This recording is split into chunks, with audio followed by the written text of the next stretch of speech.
In a good way, it's been a great day. In other way, it's just been crazy. Okay, so remember, you all are my friends. You all are you guys and gals are my team. Okay, you can't tell Lady Dear Woke Christian. Okay, you can't tell her this. Drop a one in the chat if you agree. You're not going to tell Lady Dear Woke Christian what I'm going to tell y'all. Just drop a one in the chat. Just drop a one in the chat. Help a brother out. Let me know. Y'all not going to tell her what I'm about to tell y'all. Let me see that ones. Let me see those ones. Let me see those ones. I see some good people in here, by the way. But I got to let y'all know some stuff. So please, I see Queen Fab in the building. I see my good friend, Transplanted Texan. I see you in there. I see the ones showing up. There we go.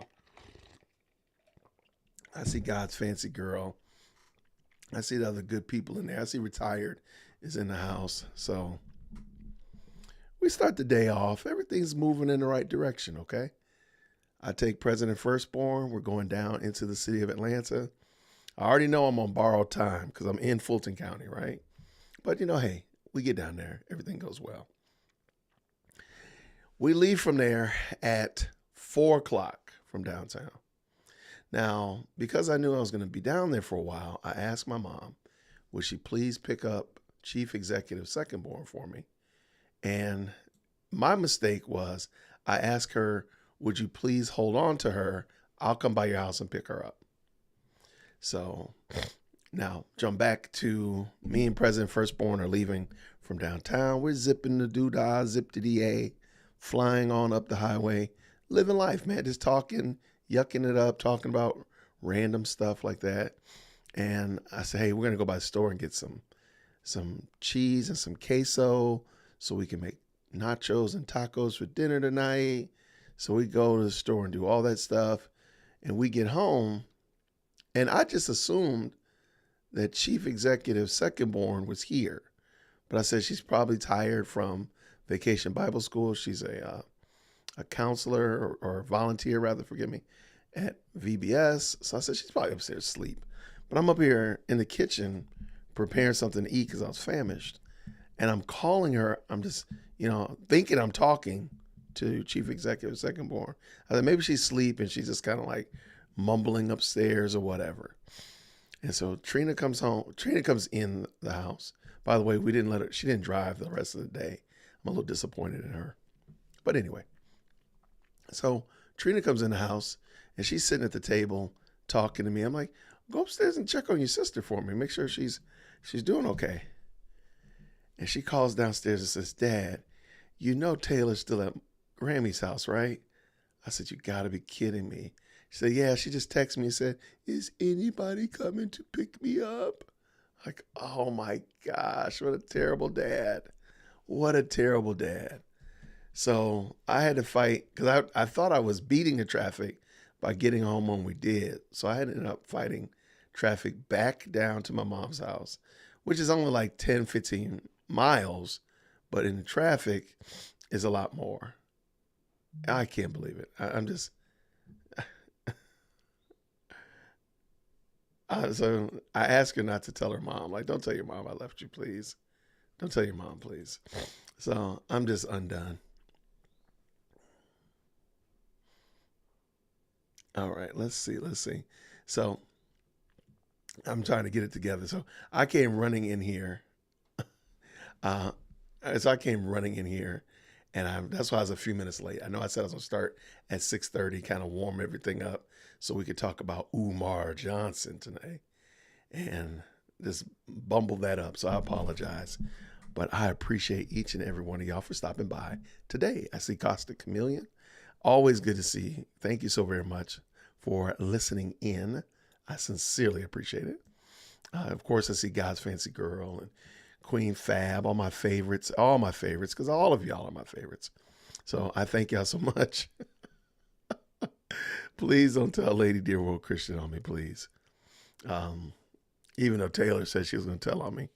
I said, don't tell on me, please, baby. Please don't tell on me. I need to go make my mom pinky swear because my mom will be the one that says it. So I probably need to get her to promise not to tell too. Just go ahead and text it right now. Don't tell my wife that I forgot Taylor.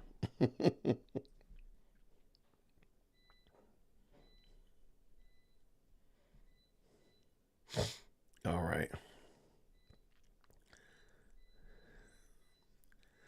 There we go. So, all right. So we got a good show tonight. Tonight, we're gonna take a deep dive into what I've affectionately called melanated Marxism. I have never agreed with the idea and the notion that black people are allowed to do things that other people groups are not allowed to do. I don't think that that's right. I don't think it's fair. So if I am going to use an epitaph and make it some kind of friendly fire word, then a white person should be able to do that. But if a white person does it and it turns into something else, then maybe we shouldn't use that word. I mean, it's really that simple to me. But we're going to look today at a gentleman. We're going to listen today to a gentleman. And he is going to use such horrible logic. And I've talked about Umar Johnson before. If you look on my channel, I have several videos about Umar Johnson. Matter of fact, my character, Jason X, is built off of Umar Johnson because I think he's so clownish that I think he only deserves to be mocked. So today we're going to look at a couple things that comprise this colored communism, this melanated Marxism that we talk about. And so one of those aspects is the fact that, first of all, I see it in my own group.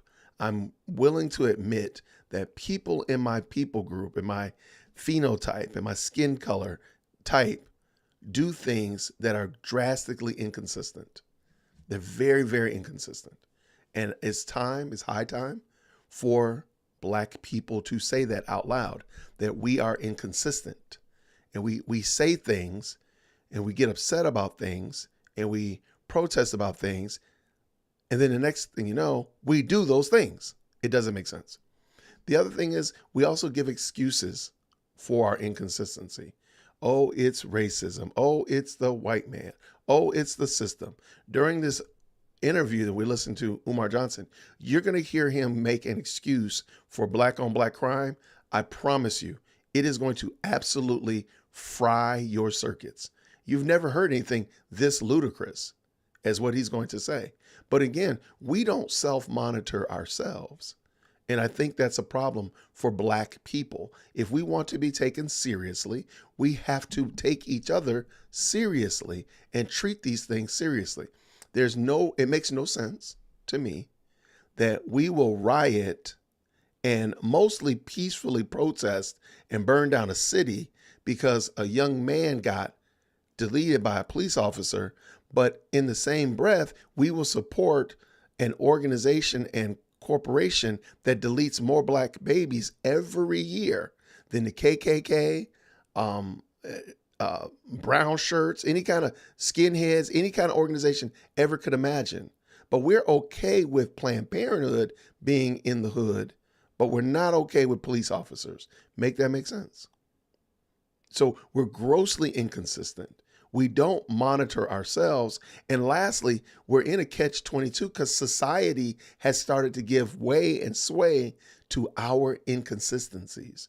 So when we're being inconsistent, now society just lets it slide. Instead of it being shamed, instead of it being ostracized, when I use terminologies, when I demonstrate partiality, when I demonstrate a lack of consistency in my ethics, society just says, oh, well, he's black, just let him go.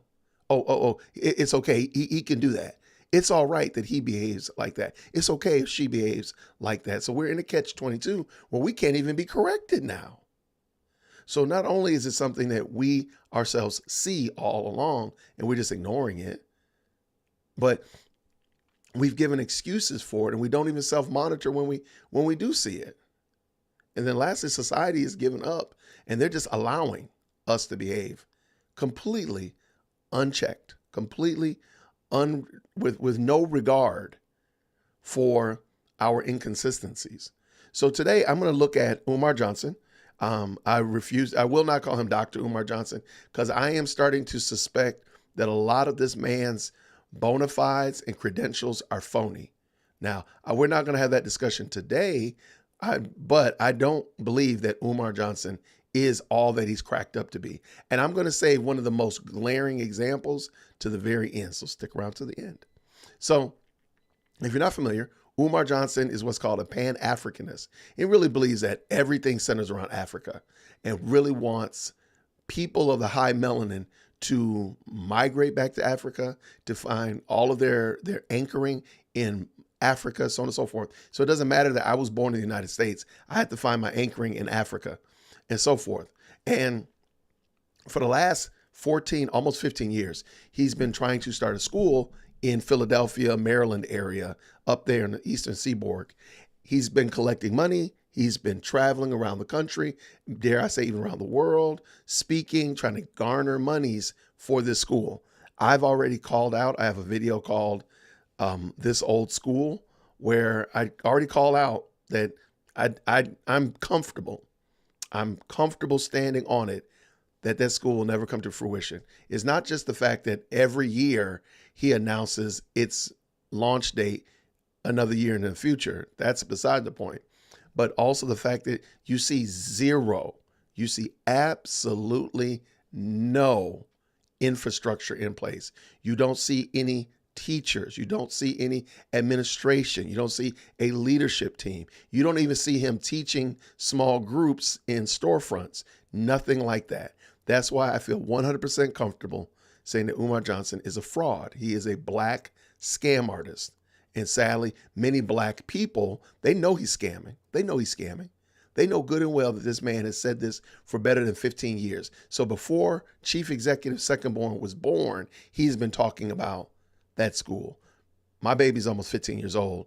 His school dream is still almost 15 years old. And my child is being successful. His school doesn't exist. So the other day I was on a channel and the gentleman's name is Leon Honors, and shout out to him. He has a very good channel. He's done a great job of breaking down all of the shenanigans that is Umar Johnson, or actually Jermaine Shoemake, which is his proper name. And he's been doing a fantastic job of addressing it. He brings, when I say brings receipts, I mean, he brings receipts. And he's done an excellent job of pointing this out. So the other day I was just stopping by his channel, just kind of peeping out what's going on, checking out the lay of the land, you know what I'm saying? And he was reviewing an interview where Umar Johnson called into a Christian radio show. So, you know, my antennas were up on that. Like, whoa, okay. I want to know what happened. So Umar Johnson called into a Christian radio show and the host is a pastor. I said, oh, this is going to be interesting. And this is back in like 2019 going into 2020. So this is all before the Summer of Love, all before all of that other stuff. And so I wanted to hear what he was talking about. And it was so insane. And I hats off to Leon Honors, because Leon Honors said something that I have to respect him for. He said, I'm not a Christian, so he didn't assume that he understood what the host was trying to say. The host's name is Church Boy. And so he was respectful and said, hey, you know what?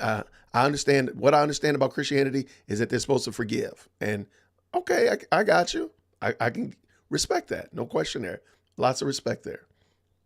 But he understood that he doesn't know what Christianity is about because he's not a practicer of Christianity. No problem there. I got you. Whereas we're going to see here, Umar Johnson does not have that level of self-reflection and self-restraint. But we'll talk about that in a second. So during this interview, Umar Johnson demonstrated he doesn't understand what Christianity is about. He doesn't understand what the Bible's about, the church, Christ, what's the purpose of a cup, why the sky is blue. He doesn't understand anything. It is a complete and utter shame that this man has gone this far afield in life and is this utterly stupid. Jermaine Shoemake is completely and utterly ridiculous. And we're going to look at it today. And I think you might not come back from it as harsh as I am, but I do think that you'll understand why I say that. Now, as I get ready to start this video, as I did say I want to start at about 7 o'clock, Christianity is one of the very few institutions where you don't have to be a practitioner to be able to tell everybody exactly how it works. And the Christian Bible has to be one of the few books that you don't have to read in order to know everything about it. It is amazing. And I'm going to show you, I hope, very clearly here that this is exactly what Jermaine Shoemake does. He doesn't understand Christianity. And he's going to say it very clearly. So it's not just Jason saying that he doesn't understand Christianity. He's going to tell you, I don't understand Christianity. But he's going to, in the same breath, turn around and tell you how to practice it. It is amazing. So that's where we're going to go today. I'm going to do my very best to make this a very, I want you to be able to share this video with your friends, share with people who don't agree with the Christian faith, whatever like that. I want this to be a good teaching moment. So I'm going to try my very best to keep the comedy and the color commentary kind of low. So in a moment, I am going to shift gears and try my best to keep this entertaining, but hopefully something that you can share and whatnot. I'll even slice this up so that you'll have this section in order to share with a friend or somebody maybe that you're discussing with, because I want it to be something that's a teachable moment. Now, again, I can't promise you everything, but I'm going to do my very best. I do want to real quick shout out my brother, Kevin Briggins. Good to see you, Kevin. Hopefully you'll be able to stop by and hop on the live with us tonight. I know we got some good things to talk about, so hopefully we can talk about those a little later. So let me cue up our track here. And again, this is an audio track, so it is not. Stop going. So it's an audio track, so it's not anything to see. So if you're listening to me tonight, you don't necessarily have to stare at my handsome face, because we're going to be just listening to this. And I'll be stopping, of course, throughout this, because I have several notes that I want to point out to everyone. And hopefully at the end of this, you'll have a better understanding. And again, I want to shout out, I have tons of new subscribers. Last month, we added quite a few new people to this Dear Woke family, okay? And the best live chat on the planet. And everybody's welcome to be a part of this discussion. I want to give you an opportunity to kind of better understand where I come from when I say that I'm giving social and political commentary from a Christian male perspective. I want to help you understand a little bit more robustly what is my perspective that I'm applying and where is my authority that I'm using.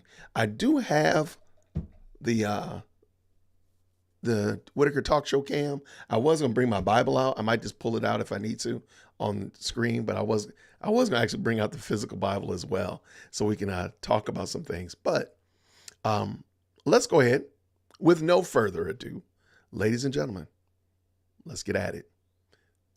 We need to stop going into the public domain, making politically irresponsible, dangerous, and ridiculous comments. Amber Geiger and the forgiving of white police killers is another public pronouncement we need to stop making. A part of forgiving killers before they've been convicted. First of all, you shouldn't be forgiving them publicly at all. Okay, I got to stop right there. 31 seconds in, and it's already pretty bad. If you remember the Amber Geiger story, the young woman police officer allegedly stumbled into somebody else's house thinking it was her house, coming in late at night, and ended up killing the apartment resident because she thought somebody was breaking into her home. And of course, she was found guilty. She was arrested, tried, convicted, found guilty, convicted. And during her sentencing hearing, the brother of the young man that she killed told her in the court that he forgave her. I think he gave her a Bible, and if I'm not mistaken, he gave her a hug. Okay. So even now, Umar Johnson, in order to bolster his story, has already started to embellish the story. Because if you go back and pay attention, he said that the man offered her forgiveness before she was convicted. That's not true. And he's almost making it sound as if by me extending forgiveness to somebody, saying that I will not harbor hatred in my own heart toward them, that is giving them a blank check to continue to do the crime, or that other people will take that to do the crime. And you'll see that he literally says that. So let's let him finish up. Because by forgiving our killers publicly, we're creating a political atmosphere that makes it acceptable to kill black people. I want to say it again. So Umar Johnson really likes repeating himself. I think it's because he knows that what he's saying is actually not really that intelligent. So he says it multiple times to kind of sound profound. But what he's saying really isn't really that profound. But it's wild that by me saying that I am not going to hold that I'm not going to hold any animus in my heart towards somebody else, that means a person's going to go and kill other black people.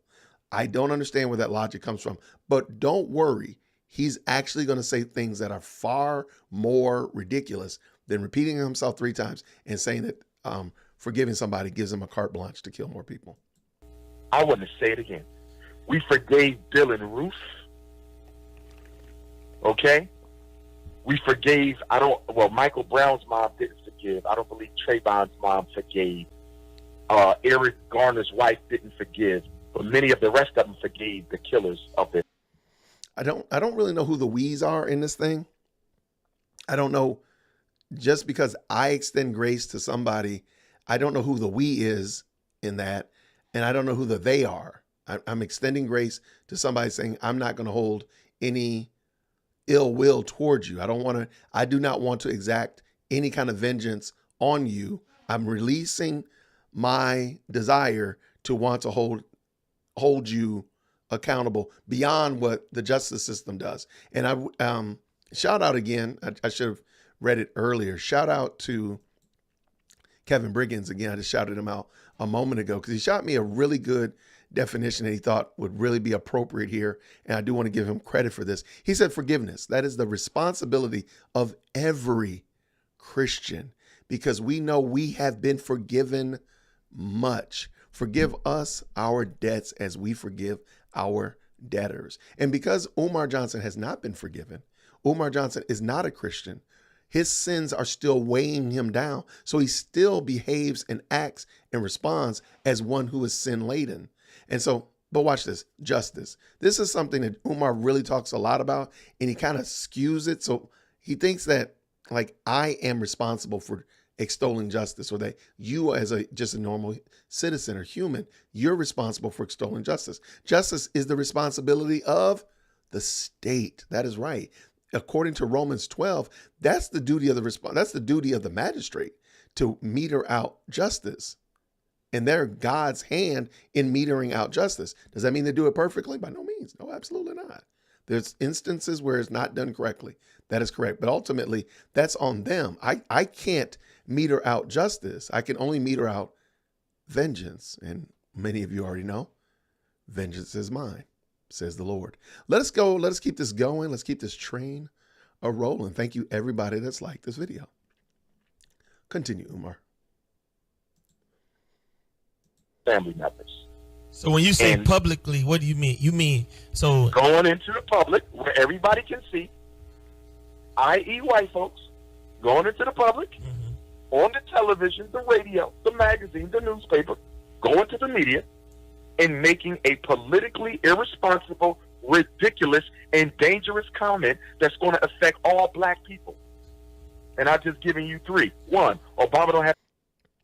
He's about to give 3 examples right there. I really, truly don't know where those were coming from. I feel like it just feel like the context is really lost. But let's just be honest with you. Umar is basically saying that instead of releasing your anger towards somebody who's done you wrong, it's better for all black people. And he does speak in this large collective mindset, which is extremely troubling. Where do you get that from? But he speaks in this large collective mindset that me doing something affects everybody of my skin color. How does that work? Are we like hot wired together? Is this like a hive mindset? Or I mean, is this over Wi-Fi, 8G? What is this? But watch this. He also points out and says, so not only is me releasing my anger towards somebody else not bad, by me doing that, it is giving rights to people to continue to do said sin. Now, that's pretty interesting because especially if you are a Christian, I'm pretty sure that you would see the problem with that. That is not the Christian ethic at all. We don't sin. I'm sorry, we don't receive grace that we can sin more and continue in sin, but rather that we would not. But at the end of the day, a sinner is going to continue to do what a sinner does. That's beside me forgiving them or me not. But you'll see in a moment, he really truly doesn't understand the Christian faith at all. To do anything for us, just be black. 2, we don't care if you ignore the law as long as R. Kelly goes to jail. 3, forgiving the killers of black people before convictions. When you do those things, that affects all of us. What happened right after they forgave Amber Geiger? You know what happened right after they forgave Amber Geiger? The police, I believe it was the police, it hasn't been proven, but allegedly, the police assassinated the lone witness in the case. They killed that brother. They killed him. You know why? Because they're going to push for a new trial for Amber Geiger. He tells you that he doesn't know this to be true, but he does speak on it as if he knows that it is in fact true, that they assassinated the lone witness. Really? Now, it is interesting that Amber Geiger's still in jail. Amber Geiger is up for parole this year in 2024, but she was in jail when he made this proclamation. She wasn't pushed for a new trial. None of that changed. And again, he's going to embellish the story. Wait till you hear. He is going to take a story. He's going to fill it in with so much vibrant color, so much that you are honestly going to be like, yo, this is amazing that he just made that up. Now, the host is trying his best to ask questions, and I'm not really certain why the host doesn't stop him from the constant overspeak, because you're going to hear in a moment, it's going to be gross overspeak. Like there's no level of respect going on here. Now, I'm not saying that the host needs to be docile. I'm not saying that Umar Johnson can't be passionate about his point, but he won't allow the man to actually have a word edgewise and say something different than what he wants him to say. But you'll see in a second. And they want to get her acquitted, and they're probably going to win. You know why? Because even both of John's brothers say, I don't want you to go to jail. What kind of shit is that? Well, let's look at it. Mockery. We are condoning our own extermination. Yeah, but let's look at it from a Christian point of view, because as you mentioned earlier, many of us. I'm not going to look at it from a Christian point of view. I'm an African. I don't give a damn about no religion. Don't know religion. Don't know religion. No religion is that important that it is going to absolve me of a responsibility to look out for my people's best interests. So there he goes. He doesn't care about the Christian ethic. So what is the purpose of you having a conversation with the gentleman? His name is Church Boy. Was it Church Boy Podcast or Church Boy Ministry? What's the purpose of having a dialogue with him if you're not going to actually have a dialogue with him? If you're going to tell him what you believe, what you don't believe, which is fine, but when he's explaining to you why John's brother, and I apologize if I mispronounce it, Botham John's brother made the decision to forgive Amber Geiger and not hold animus in his heart toward her. Why are you explaining to him something different than what he's trying to explain to you why the man did that? And again, that's fine that you're not a Christian. That's perfectly understandable. I'm not mad at that, but at least listen, Umar Johnson. But this is his thing. If you've watched him, like I said, I've done several videos on him on my channel. He doesn't listen. He's not teachable. He doesn't actually care to hear a different point of view. But he will speak highly about topics that he's not involved in. Because you heard him say he's responsible for the black community, but he's not, I guess, not responsible for those 2 baby mamas that he has that are alive and have kids by him. I'm just saying. He's not responsible to the community that is looking for that school that he alleges is going to be opening any day now and it hasn't opened. So I'm just saying, like, at what point do you hold yourself responsible, Jermaine Shoemake? When do you do that? Because I don't know when it actually happens. I hear the clatter and the rumble and all of that stuff, the bravado, but I don't see it being applied in your life. But you want Christians to hold up to an ethic that you're making up, and you're going to see he's making this up. Let us continue. Yeah, See, but, let me explain. Yeah, but you might be missing the point right there, Dr. Umar, because Missing what? many of people's reality is made up of what they know, and that's But does that make it acceptable, brother? Does that make it healthy? Yeah, but does you- that but make that's- it beneficial to black people? And here is Umar Johnson's entire thought process. Everything runs back to the color of your skin, the amount of melanin in your skin is what ultimately matters. And trust me, you have not heard the most ridiculous example of cope that Umar Johnson is going to spew out. But I just want you to realize that instead of anything else, Umar Johnson is beholden to, dare I say, worships his ethnic group. I'm not saying you can't be proud of being who you are from where you are. I'm not saying that at all. And I don't think I've ever said that. So please miss me with that. If you want to type that in the chat or type that in the email, miss me with that, because I've never said that.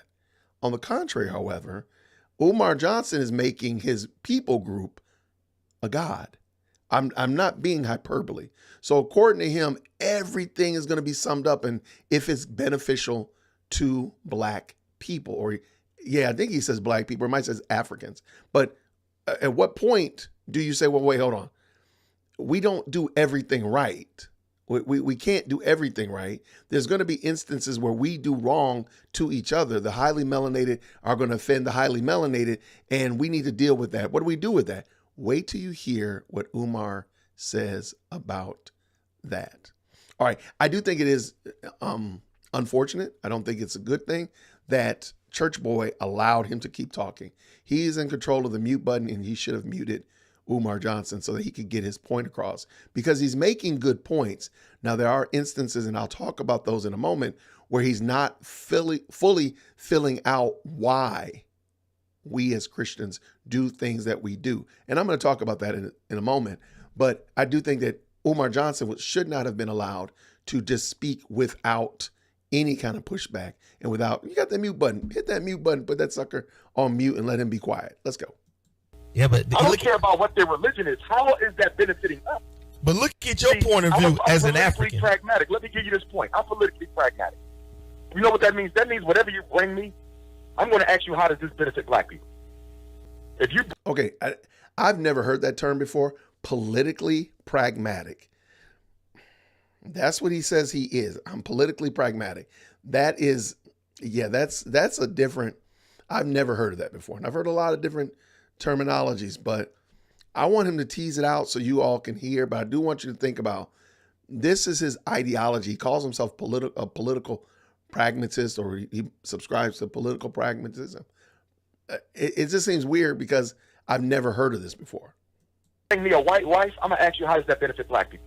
You bring me a gay black male, I'm going to ask you, how does that benefit black people? You bring me a Walmart and a Starbucks in a black community, I'm going to ask you, how do we benefit?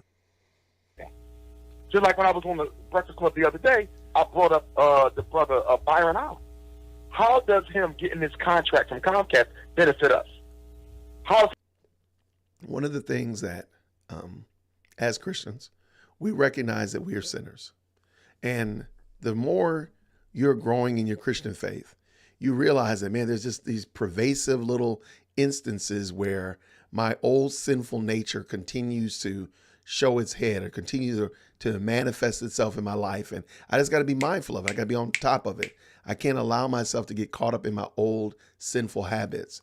And it's a daily crucifying of the flesh. It's a daily recognizing that I can't keep myself. So I'm continually surrendering myself to Christ. Now, I bring that up because you're going to hear, and you've probably heard Umar Johnson talk about famous black men that are married to women or dating women or involved in relationships with women that are not black. And he always talks about this, and it always boils down to money. So he's talking about Byron Allen and Comcast. He'll talk about Kobe Bryant and his money. He'll talk about Joe Frazier and his money. He'll talk about all these men, again, famous black men, usually athletes and whatnot, entertainers, and he talks about their money. The reason I've talked about us as Christians are constantly acknowledging our sin, constantly acknowledging that our old nature is not dead until it's done, is the fact that this is what Umar does. It's his sinful nature. He's trying to cloud it and trying to cloak it, rather, in some kind of pragmatism, political pragmatism. Oh, I'm concerned about Kobe Bryant's estate. I'm concerned about Joe Frazier's family and all that money that they had. No, no, no, no. You're greedy. You're a greedy, covetous, wicked man, and you're trying to find a way to get involved in those situations. That's what it is. You don't care about Byron Allen. You care about how much money he has. Because if you didn't care about how much money they had, you would be concerned about the black families in your neighborhood in Philadelphia. You would be concerned about the men that have children outside of wedlock that are not pair bonded to the women that hold their children. You would be encouraging them to go build a family with their baby mamas. That's what you would be doing if you cared, but you don't. You want the money because you're greedy, wicked, and evil in your own heart. Jermaine Shoemake. I'm going to use this to benefit black people. You're telling me that they Christian, so I have to excuse the behavior? Hell no. No, it's not that you have. And I'm going to let him, here we're going to hear Umar is telling the host, again, Umar's not a practicing Christian. So why would I even begin to pretend like I could tell a NASCAR driver how to drive in the Indy 500? Why would I even pretend like I knew what he was dealing with? Why would I even pretend and be like, hey, you be quiet, driver person. Let me tell you about driving, okay? Me and my little Mazda out here. Let me tell you about it. It doesn't even make any sense. But he's going to keep doing this.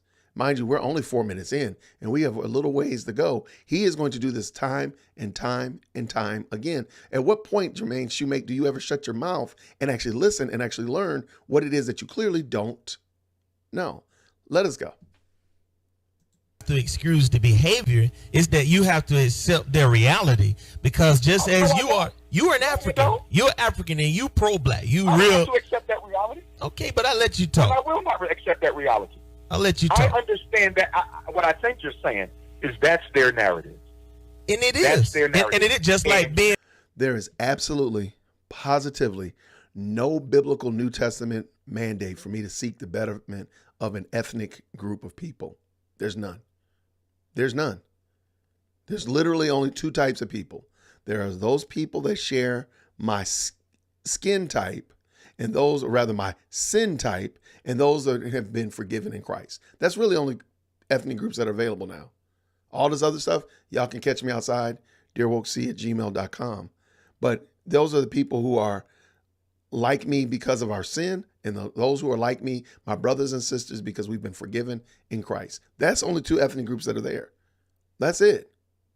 I'm sorry. All this other stuff that we're doing, I know it fights against your sensibility, but that's because we've embraced a level of melanated Marxism and colored communism that doesn't make sense. This ethnic superiority foolishness that we've concocted in our minds. And we're listening to Jermaine Shoemake just go in and out about that. And I know y'all are probably wondering, like I'm wondering, church boy, where's the mute button? My guy, just hit the mute button. But let's let this go. Let's finish. Pro-black is your narrative. Understand their narrative.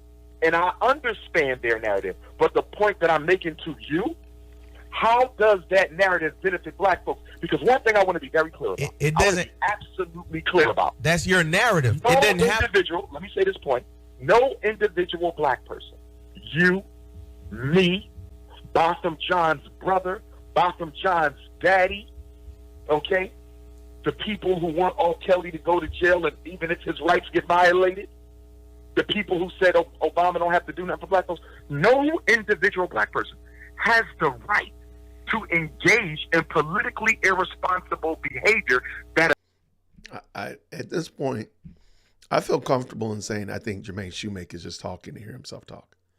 I think somehow or another he's found a way to get paid for using words, and he's trying to max out his daily word count so he can get paid for it. Because that didn't even make sense.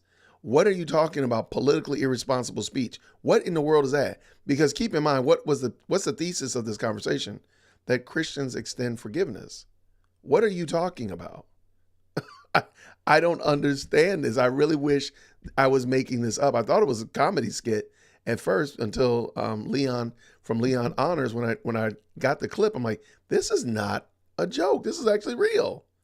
Let's finish up. Let's go. Affects the entire race. Let me say that one more time, please. No individual black person. I don't give a damn what their excuse is. I don't care if the excuse is Christianity. I don't care if the excuse is Islam. I don't care if the excuse is I'm half white. I got a white mom or a white dad. I don't care if the excuse is I went to an Ivy League college. That man has a right to speak on the behalf of no black person. Yeah, he got the right to speak on the behalf of his brother. Engage in politically. Okay, and I don't know the host, and if you know Church Boy, I think he still has a radio show. This is like 4 years ago, and it seemed like he was pretty popular. I'm not down on him, but we don't have the right to forgive. We have the privilege to forgive. Because as bad and as terrible as Amber Geiger was, as bad, as terrible as Derek Chauvin was, or fill in the blanks, whatever person you want to name, as bad as they are, you are just that bad. You are just that evil, just that wicked. You just need time and opportunity. But even more than that, you've violated God even far worse than anybody has done anybody else here on earth. So that being the case, the fact that I have been forgiven for far worse sins against a holy, righteous, and just God, how dare I not be willing to quickly forgive somebody who's done something wrong to me or wronged my family? Sure, does it hurt? Sure, do I wish I could come off the top rope? Sure, but that's vengeance. That's not justice. And we know that God will ultimately meter out perfect justice. But here's even more than that. I don't want God to treat me like that. So why would I not be willing to just say I can forgive somebody and keep it moving rather than hold it in my heart and say that I'm better, I'm righteous, because yeah, God forgave me through Christ, but I can't forgive somebody who's done something wrong to me. How do I do that? How does that work? Because it doesn't seem like it would work, and definitely doesn't seem like it would work in the long term, that I've been forgiven of my sins, which were a magnitude of many times over more than Amber Geiger's assault on Jonathan Bonds or of the young man. But I can't forgive somebody. And please understand, nobody's done anything to me. Please understand, Amber Geiger didn't do anything to me. Amber Geiger didn't do anything to you. You didn't represent Amber Geiger. She didn't represent you. So me forgiving her and extending, saying that I don't have any beef with her. If I met her at the store or what if I was called to prison ministry and was given the gospel, I would give the gospel to Amber Geiger just like I would give the gospel to anybody else. Like, why would I not? When I've been graciously, by God's mercy, been forgiven. That's why I'm saying, like, Jermaine Shoemake is a miserable man. He's a miserable man because he doesn't have the forgiveness of Christ in his heart. So therefore, he can't extend and can't even, I dare say, he can't even understand forgiveness because he himself has not been forgiven. But let us continue. Let us finish this up and see where we land. Irresponsible behavior that affects the race. It wasn't something that when he spoke, that they spoke forgiveness for the officer killing their brother. He wasn't looking at it from a political standpoint. That was a personal. That's irrelevant. That's his brother. It doesn't matter how he was looking at it, brother. There was political repercussions for that affected all of us. Okay.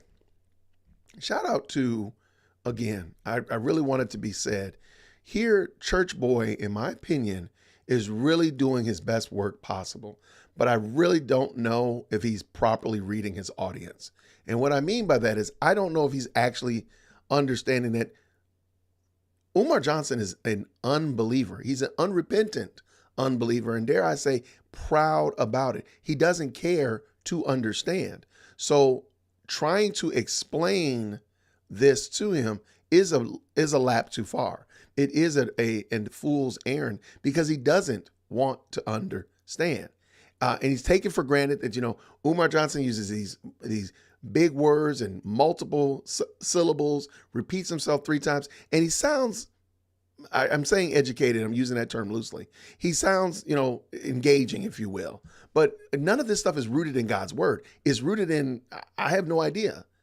I have no idea. In a moment, you're going to hear him try to explain it away, and it makes no sense at all. You're like, what are you talking about? So I don't think, in my opinion, I don't think church boys should really spend any time trying to explain why I, as a Christian, am willing to forgive somebody who mugged my aunt. It's calculus to a fruit fly. He won't understand it. In my opinion, church boys should be right now explaining the gospel to him. And you hear how bombastic, you hear how confrontational Umar Johnson is. Then just throw out the script and just give him the gospel. Just give him the gospel. And as long as this is, and that's what he's going to get the gospel. But in a moment, church boy is going to explain something, a story of his own life that I think most of us would probably say, yeah, this one right here is pretty cut and dry. You are going to, I'm telling you right now, I'll probably give you a little bit of warning and say, hey, make sure you strap in. Please fix your seat trays back. Please don't have any sharp objects. Don't be driving any heavy equipment, farming equipment, that kind of thing. Because I promise you, you are not ready for the cope that Jermaine Shoemake is about to share. So let us move forward. What you say? What? Wait a minute. What happened right after they forgave Amber Geiger? Another police officer in the same state murdered another sister in her house as well. Do you not understand how we create precedent with our behavior that affects the entire race? In Umar's confused mind, he honestly believes that by the young man's brother extending forgiveness to Amber Geiger, that gave a blank check and a full chamber to another police officer to murder another woman. I'm not going to rewind it. Maybe I'll just leave the clip. Maybe I'll leave the whole thing down in the description for y'all to listen to it again. But that's how confused and, dare I say, depraved his brain is, that he thinks that by that man extending forgiveness to that police, to Amber Geiger, that gave somebody else an opportunity to go kill another black person. He said only affected him and his family, it would be acceptable. But what he said influenced a subsequent murder in his own area, my brother. We have to be responsible with our behavior, because what you do, what I do, affects all of us. Hey, check this out. Okay, and in a moment, Church Boy is going to explain. Again, he's about to give the example here, and I really want you all to go ahead and do me a favor and strap in. Please return your seat trays in the proper position.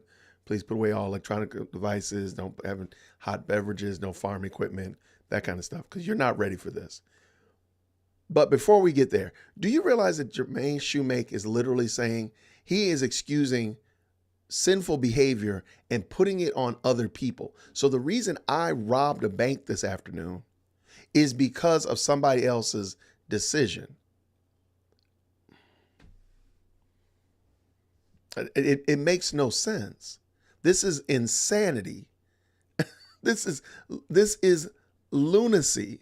But it is what is Jermaine Shoemake, because he's a scammer. He's a fraud. He is a prolific fraud. And I do want you to hang around to the end. I really want to point out why I say so emphatically that he is a fraud. And I do understand that somebody's already posted to me where he's gotten his educational credentials from, and I'm willing to give you those. However, I'm going to explain to you why it is that I think even those are suspect to discussion. But let us continue. Got a brother. My brother was killed. My brother was killed in 2011. my family, we forgave the person that killed my brother. Okay, stop. Church Boy just said that his own brother, his biological brother, was murdered in 2011. So this was in 2019. So it was 8 years in the past. Okay. So his own brother was killed by somebody. Now, I would ask you all, I think you all would probably be able to give me a right answer with, what do you think the ethnicity of the person that killed Church Boy's brother was? I'm pretty sure you all will probably be able to tell me. What do y'all, you know what? Let me just, for laughs and giggles, in the chat, what was the ethnicity of the gentleman that killed Church Boy's brother? What was his ethnicity? And just real quick. Just want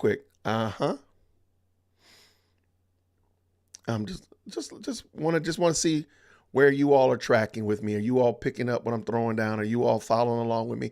What do y'all think? What was the ethnicity of the man that was responsible for Church Boy's brother's untimely demise? It's starting to pop in, starting to come in. All right. He was highly melanated. He was black. Yeah.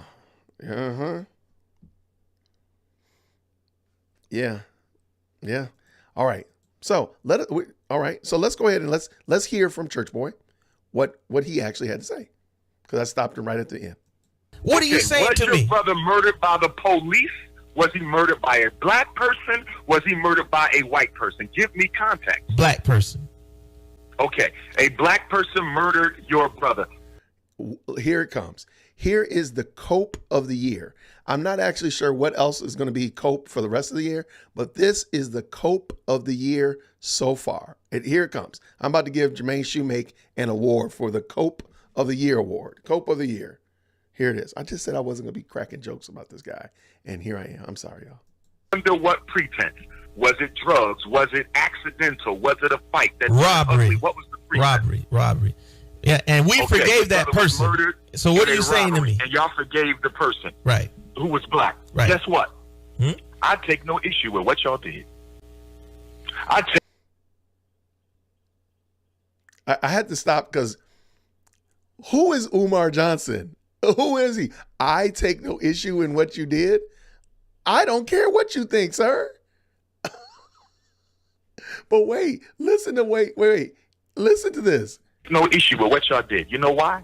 Because there is a whole story behind that brother who became that killer.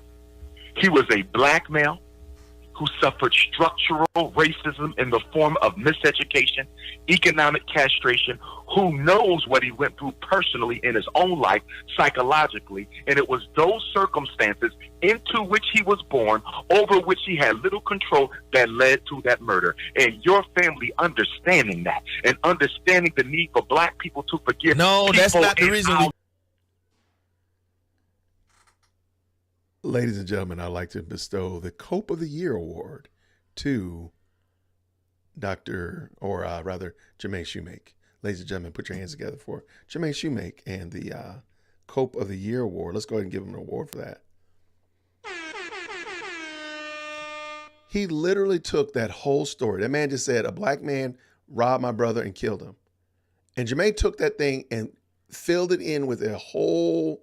He knows the background. He knows his third grade spelling test. He knows he didn't make the varsity basketball team. He made up this whole story to justify a black man killing another black man, rather than just saying that was sinful and that was wrong.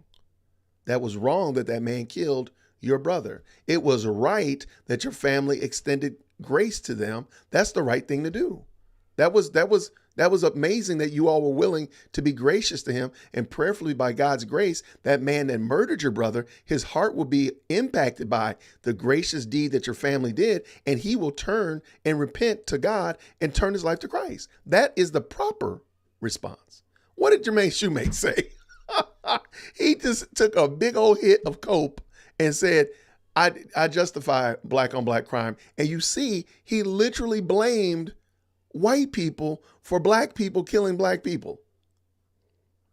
did it. family The reason we did chose to forgive. No, the reason we chose to forgive is because it's a Christ-like thing to do. It has nothing to do with making an excuse to how the brother was grown up. Listen to me.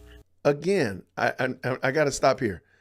I disagree with how Church Boy is handling this interview. He should be using the mute button he should be hitting that mute button like we're playing whack-a-mole. Jermaine Shoemake should be sitting there being quiet. I wouldn't be trying to explain Christian ethic to him at all. I would just be giving the gospel.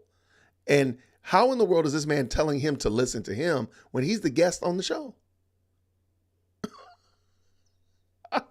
It is bananas. This thing gets so, and the bad thing is, it's not over. You forgiving a member of the African family is totally different than forgiving a killer who is part of a machine who has a deliberate agenda to assassinate black life. Those are two different things. You are confusing an individual black man's mistake with an entire system. I would love here for Jermaine Shoemake to explain to me how robbery is a mistake. How does he know that the man was a mistake? How does he not know that it was an organized hit to steal something from him? How does he know that? He literally has coped himself into pure bliss. He's riding on My Little Pony at this point. How are you this far gone, sir? Agenda to exterminate Africans. Now I don't make an excuse. You are mixing apples and oranges. Stop trying to use Jesus and Christianity as an excuse for Negroes to coon in public and make excuses for behaviors that are politically irresponsible, that have consequences for all of us, black men. So come on, brother. So we're supposed to hate them. You care about your people more than that. Come on. So we're supposed to hate them, even though they've wronged us. We don't mention the word hate. So why did you say that? Because when you don't forgive a person, why did you just bring up the word hate? Because let me answer why I brought up hate. I'm going to stop right here for a second because I want you to hear. Notice how combative Jermaine Shoemake has become. At this point now, he's no longer, there is no civility here. By the end, he will be cussing the man out. And again, just because he doesn't agree with him ideologically, and I dare say that he can't agree because he doesn't understand what he's saying because he's not even listening. I'm going to back up just a smidgen so you can get a running start on so you can hear how this unfolds and just really deteriorates into insanity. Why did you just bring up the word hate? Let me answer why I brought up hate. When you don't forgive a person and you harbor unforgiveness in your heart, that leads to what? Hate. So I'm just saying, why would I want to walk around? I don't forgive people. Listen to this, Dr. Umar. I don't forgive people for people. I forgive people for me. It's for my peace. Brother, come on. Let me deal with what you just said. And again, I really think I have no problem with Church Boy. So I don't want it to come across like I'm trying to dunk on him. But there's no reason to explain how I go about the forgiving process when we don't explain why we do it. I don't fully understand Jermaine Shoemake's thought process. By God's grace, it doesn't make sense to me. But I do understand that there's certain things that we do as Christians because certain things have been done for us. And a perfect example, and just to shift off the forgiveness idea, is in Exodus when the Lord says, I am the Lord thy God that brought you out of Egypt. You shall have no other gods before me. So he's telling you, why do you not, you're not going to have other gods. Why? Because I'm the Lord thy God that brought you out of Egypt. So there's certain things I have done, or rather God has done, and I do certain things in response to that. So it's very clear in my mind that I extend forgiveness to people because God forgave me. Because I at one time was his enemy. I at one time was snubbing my nose and shaking my fist, and I knew better than God left and right and center. And then one day, by his grace and his kindness, he opened my eyes and realized that I was in trouble. I'm in trouble. And all I could do was run to the one who previously I hated and beg for forgiveness. and cry out and accept the forgiveness that was available to me in Christ. So arguing with Jermaine Shoemake about why Christians forgive, I think is a step out of place. It should be clearly, and I don't think Church Boy is doing it on purpose, but he's almost like he's defending the Bible. And what I mean by that is you're kind of like, you don't want anybody to say anything mean about the Bible. You know what? Unleash the Bible on him. Unleash the scripts on him. And let the Bible do what it does so well in the convicting of the heart and judging of men's motives and intentions by the power of the Holy Spirit. Let the Bible do it. But I understand what he's doing. He's having a dialogue. He's trying to have a dialogue with somebody that he thinks is rational. But I think at this point it's very clear. I don't think anybody would disagree that this has now gone into insanity. And please understand, by the end, Jermaine will be cussing him out. I mean, like, it's really that bad. And I'm like, dude, like, you don't understand it, so therefore why not listen to it and just ask questions? But he's literally talking over him as if he knows better. How does that work? You said if you don't forgive a person, it can turn into hate. First of all, I don't agree that not forgiving someone automatically turns to hate. I do not agree with that. Second of all, I don't know if you can say, I'm not going to argue that it automatically turns into hate, but I've been told to forgive, though. Why would I not? Maybe that's a better question that I would have asked Church Boy, or I would have asked Jermaine. If I've been forgiven in Christ, why would I not want to forgive other people? Why would I not willingly, when I see the peril that I was in as a sinner in the hands of an angry God, why would I not want to? Why would I not? Oh my goodness, you cut me off in line. Why would I not quickly forgive you and keep it moving? Why would I not? Explain what's noble about that when I myself have been forgiven. Now, maybe if I wasn't forgiven, maybe, okay, fine, I'm in my sins and you in your sin and we're just going to be in sin together. Okay, maybe. But if I'm in Christ and I've been forgiven, why in the world would I not be willing to quickly forgive when I myself was forgiven and I didn't even ask for it? I didn't even deserve it. Why would I not? See, that's the part I just don't think. And again, shout out to Church Boy. I know he's probably done this many times and he thought he's worked with somebody who was sane and rational, but Jermaine Shoemake is not that. I'm not talking about an individual, my brother. We're talking about an institution. The United States Police Force is an institution that was created in the days of slavery to patrol and control Negro behavior so that it does not become a threat to the power structure. We're not talking about an individual. Amber Geiger was not acting as an individual. She was acting as part of a machine whose intent is to eliminate black life, brother. Hey, let me show you this. Apples and oranges. All right, let's put apples to apples then. Okay, let's look at it from. They show us apples to apples now. Okay, let's look at it from my narrative. You say that Amber Geiger was acting on behalf of an institution. Well, let's look at the people that crucified and killed Jesus, who was acting also on behalf of an institution. It was not just one. A moment ago, I told you that we have not heard all of the foolishness. So I know you might have taken off your seatbelt. I know you might have got your seat tray, but I do need you to go ahead, put your seat tray back up, put your seatbelt back on, and prepare in the crash position. You've never heard this before. I might actually have to do a poll after this. Have you ever heard anything this ridiculous? I got to back up just a smidgen. Here we go. Say that Amber Geiger was acting on behalf of an institution. Well, let's look at the people that crucified and killed Jesus, who was acting also on behalf of an institution. It was not just one man that wanted Jesus killed. It was an institution. Jesus yet still forgave the institution. Turned him into the white man. He forgave the institution. Malcolm and King. Yeah, y'all did hear that. Yeah, I know. You don't believe that you heard what you just heard. I know you don't, but I got to play it back again just so you can hear it one more time. I'm sorry. Jesus, who was acting also on behalf of an institution. It was not just one man that wanted Jesus killed. It was an institution. Jesus yet still forgave the institution. Turned him into the white man. He Jesus was forgave murdered. the The same reason institution. Malcolm and King and everybody else was murdered. A group of coons, okay? It was the elder Hebrews who turned that brother into the devil to be massacred. That is nothing new. We've seen it play over and over and over again. So what are you saying? We're supposed to forgive the murderers of our leaders?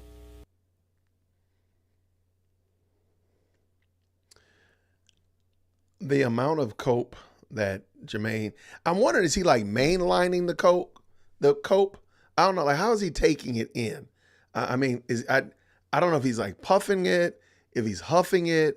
Is he just like mainlining it right in? Like, how is he taking this amount of cope? He literally put Jesus on the same level as Malcolm X and Martin Luther King Jr. and said, we should forgive those that murder our leaders.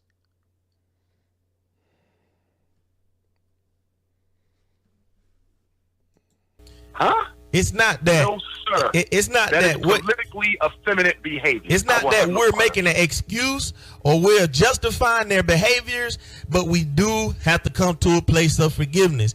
See, I think right here, just another example, I feel like Church Boy should have just said, not that we come to a place of forgiveness, but we're commanded to forgive. And it is our privilege, dare I say, it should be our joy to forgive others, because it only helps us remember how much God has forgiven us in Christ.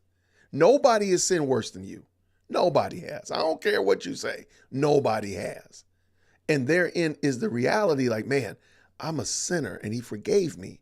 So instead of making this about we come to a place of forgiveness, and again, I'm not hard on Church Boy, but here is another example of just making it clear, why do we forgive?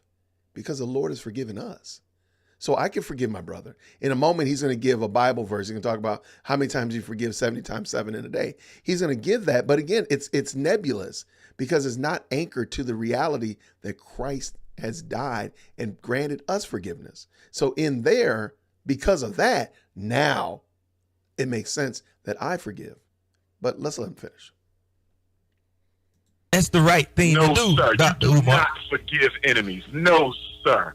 You forgive within your race because your race is not your enemy. No matter what you do to you, my brother. So you're going to die harboring unforgiveness. For a police. You're going to die. Assassinations are not accidents.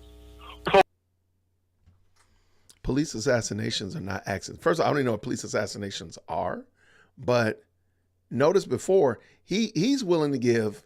The man said his brother was murdered by another black man in a robbery. That wasn't an accident. That was, I mean, unless it was like accidentally your money fell into my pocket after I shot you, I don't know how you accidentally rob somebody and then kill them. So he's willing to give all of this lyrical gymnastics to black people, but cops, oh no sir, no sir. It is an organized effort to murder black people, assassinate them, he says. This is silly, man. I'm a shout out again to Leon Honors for dropping this video. This link to me. I really do appreciate it. And I thank y'all so much for watching. Thank you so much. It looks like about almost 100 of y'all watching, man. And that's amazing. Thank you so much. Police assassinations are not accidents. Police assassinations are not accidents. The people who killed my brother wasn't an accident. If you followed the Amber Geiger trial, you would know that right after she murdered Botham John, she expressed no remorse for the murder at all. Did you see the text messages? Did you see the phone calls that she made, my brother?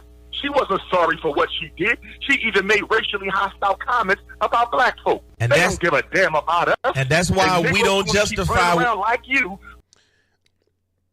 Now, some reason or another, Umar Johnson is still putting that golf ball on that tee, and he is encouraging, begging Church Boy to knock that thing 400 yards down the fairway, because he literally just told how terrible and wicked, dare I say evil, unrepentant Amber Geiger was. And all the Church Boy had to say is that, and so are you. 4 right on down the fairway. You're no better, Jermaine Shoemake. I'm no better. None of us are any better than Amber Geiger or the worst sinner that we know. None of us are any better than that. Apart from Christ, we're just as bad, if not worse than them. forgiving killers of black folks is why they're going to keep on killing us, because they know they can get away with it and be forgiven before they even commit the act. Come on, brother. Come on. I disagree with you, Dr. Umar, but let's. No. I don't disagree with you. The scriptures disagree with you. The Bible does not support what you're saying. Now, I'm going to lean all of the weight of my argument on the scriptures. I'm going to let the book do what the book does. And that's going to lay waste to Umar Johnson's argument. But I'm not going to say I disagree with you. The scriptures disagree with you. There's nothing biblical that you're saying, sir. It's really that easy. Because I think it's fair to say, again, just kind of gleaning a lay of the land, so to speak. I really feel like Church Boy, this is not his normal type of interview. He doesn't normally interview this type of bombastic, unrepentant clown. So I do think that he's probably out of his element. And I think, you know what? Get back in your element. Like make Jermaine Shoemake squirm in your element. And in a moment, he's gonna make some attempts, and it's gonna get real silly. So let's go. Let's move to something else. Because you had and said, that's why we need the Frederick Douglass Marcus Garvey Academy, because you was conditioned to believe that way. Botham Jean's brother was conditioned to believe that way. That's right. See, you're right. that mindset is a byproduct of public school and Sunday school. It is the black church and the white public school who are in cahoots with each other to brainwash every black male in this country and turn us all into politically effeminate Negroes. Yeah, but they're not going to be able to turn every one of us into that. And also, even for those comments you just made was politically effeminate. No. Why did he agree with that? Like he shouldn't have even agreed with that ignorant commentary of what he's saying. He's saying that the church is working against God's ultimate plan of male and female relationships. So why would you even agree with that? Like, I'm sorry. He was wrong for that. Church Boy was wrong for that. He shouldn't have even agreed to that shenanigans, because it only gave him something to sink his teeth into. And he still didn't hear what Church Boy said. Oh, no. I think that's your... We gotta forgive police killings. Brother, they've been killing us for 400 years. Are you out of your mind? How they killing you? You got for that much years? forgiveness in your heart that you forgave every single one? Every one since the beginning of time. And the sad thing is, how many times shall you forgive your brother? That's not benevolence, brother. How many times? 70. The man's supposed to protect the community, brother. The men are supposed to protect the community. If you running around forgiving the killers, who gonna protect our women and kids? You out there forgiving. Don't nobody be forgiving on a war field, brother. Come on. We going into 2020. We got to wake up and change that nonsense. We love everybody but ourselves. I think the biggest difference is that my beliefs are built upon Christ's principles. Your religious beliefs exactly are blinding you to our political reality. That's all it is. I mean, you could say that because brother, you don't understand. Your religious beliefs you don't understand my views to our political reality. Because you're not a Christian. You don't understand white supremacy. Thanks. Because if you did, you would know that the Bible has no place. Okay, so we got to stop right here. The man is literally saying, like, you don't understand the argument. You don't understand my position.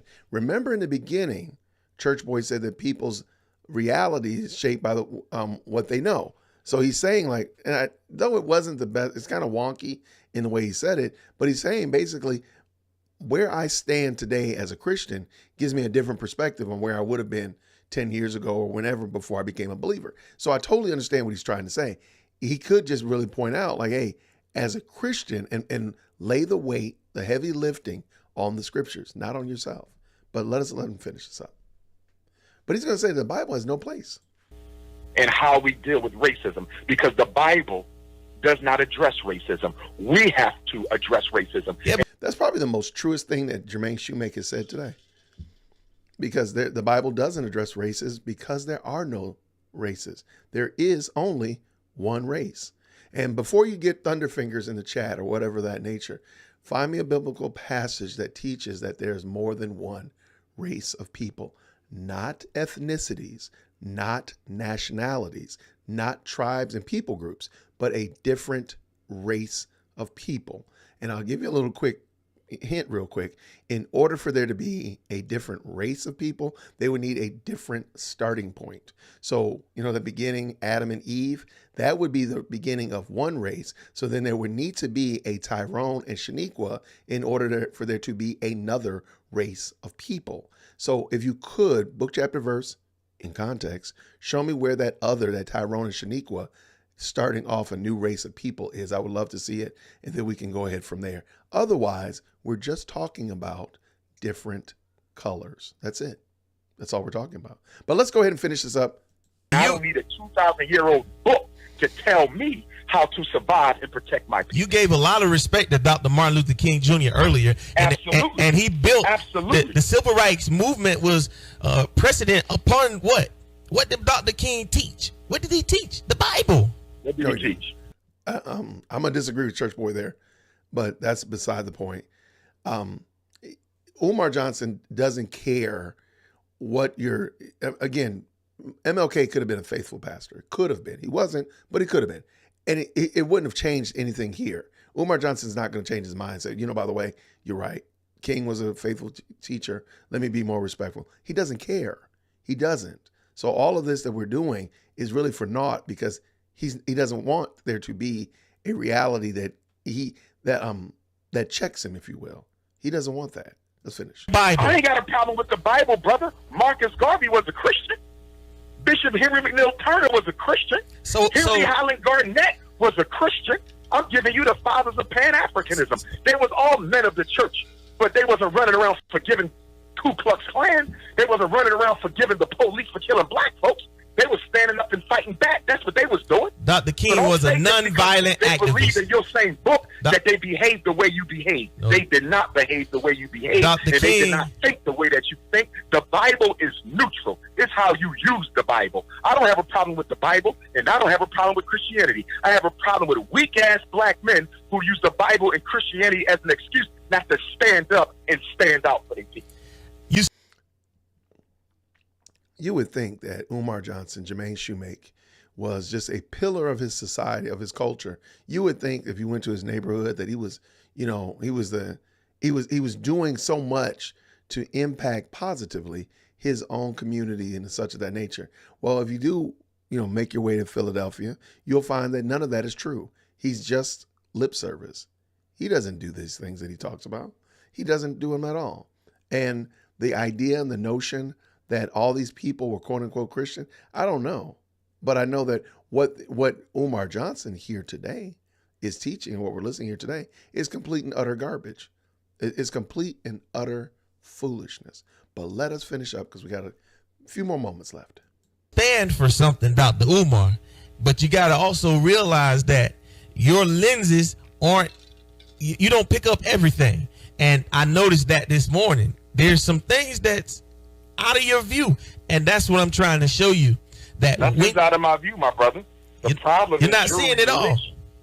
Your religion provides you with a tunnel vision that doesn't allow you to see the context and what's going on. I see everything. Like, look at our conversation right now. Look at our conversation. I see everything you're saying, but it's not making. But look at the conversation. And you have for the made past 10 minutes, we've been debating forgiveness of police assassination.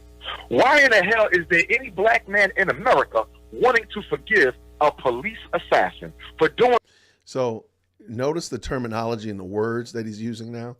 So before it was officers, earlier in the beginning of this video, but now it's assassins. So he's using very bombastic hyperbole language because he knows that this argument is lost. And it's going to get, he's going to get a little bit more spicy in a moment. And the reason I didn't take out some of the language, I could have bleeped it out, is I just want you to kind of understand this is the kind of stuff that I see in my comment section. This is the kind of stuff I see in my emails, and it's such of that nature. When people don't have an argument, they do get pretty unhinged. So you'll see in a moment, but I just thought I'd point it out. So let's finish this up. Let's go. Something they've been instructed to do and have consistently done for 400 years, and yet your religion has brainwashed you into believing you have to forgive police assassinations on behalf of the United States government. Lord have mercy. I do think it's interesting The only type of interracial crime that Umar Johnson understands is a white police officer and a black person. So what about a white person and a black person? We already know what he did with a black person and a black person. We already know he does that. What about a black person that kills a white person? Or what about a black police officer that kills a white person? Or what about a Hispanic person? Or throw another person in. It doesn't seem to work. He only thinks in black and white binary. And he only seems to think in the black and white binary and not able to comprehend like life is a little bit more complex than that. How about that? So let's finish this up. Let's go. We pray to the same God now. Make no mistake, we pray to the same God. I'm not sure about that. Christ, but we still, you're not sure about that. You know why? Because you love white folks so much that you now have to disengage from your brother. It has white or black. It has to do with love or hate. Yes, it does. It has to. That's where you're wrong. That is exactly where you're wrong. I'm saying love, and you're speaking hate. White or black. Can I ask you a question then? I'm listening. We 20% of the country. Why we ain't got 20% of the banks? Why we ain't got 20% of the police force? You spoke that earlier. Why we ain't got 20% of the government jobs? You spoke that earlier. Why we had 20% of the presidents? Why we don't own 20% of the hospitals? 20% of the supermarkets? 20% of the car lots? You know why? Because there's one race who has created a system to permanently disenfranchise the other. It is about black and white. And the reason you can't see it is because that damn book you believe in, not the book, the Bible's innocent. The Bible's innocent. Because Marcus Garvey believed in that same Bible you use. But your conditioning, your particular conditioning makes it almost impossible for you to see that you are being used as a weapon. The way you think is being used as a weapon. And I would have loved for Church Boy right here to just say, hold on now, pump the brakes, my guy.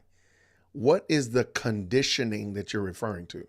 Now, Umar Johnson gets away with, Jermaine Shoemake gets away with using terms and phraseologies without being questioned about it. So like, what do you mean by conditioning? What is that? Because I'm sure he's talking about basically teaching. The teachings of the scriptures is what he has a problem with. Again, he just said he doesn't have a problem with the Bible, but whatever. I would just ask him, well, explain to me what the teaching is that is causing the problem and causing this consternation. What is it? Like, what is it? Because again, he doesn't know what the Bible teaches because he hasn't actually studied it. He hasn't actually learned it. So he's telling the practitioner of Christianity what the book teaches. So the practitioner would be smart to just say, tell me what it teaches. Let's go and finish this up. Against your people. Dr. Umar, I got a question for you. I'm through with politics. I want to know, how do people... We never through with politics, brother, because everything is political. But go ahead with the question. I'm definitely... You saying that was political. I'm definitely through with the religious talk because the religion, the most political thing in the black community.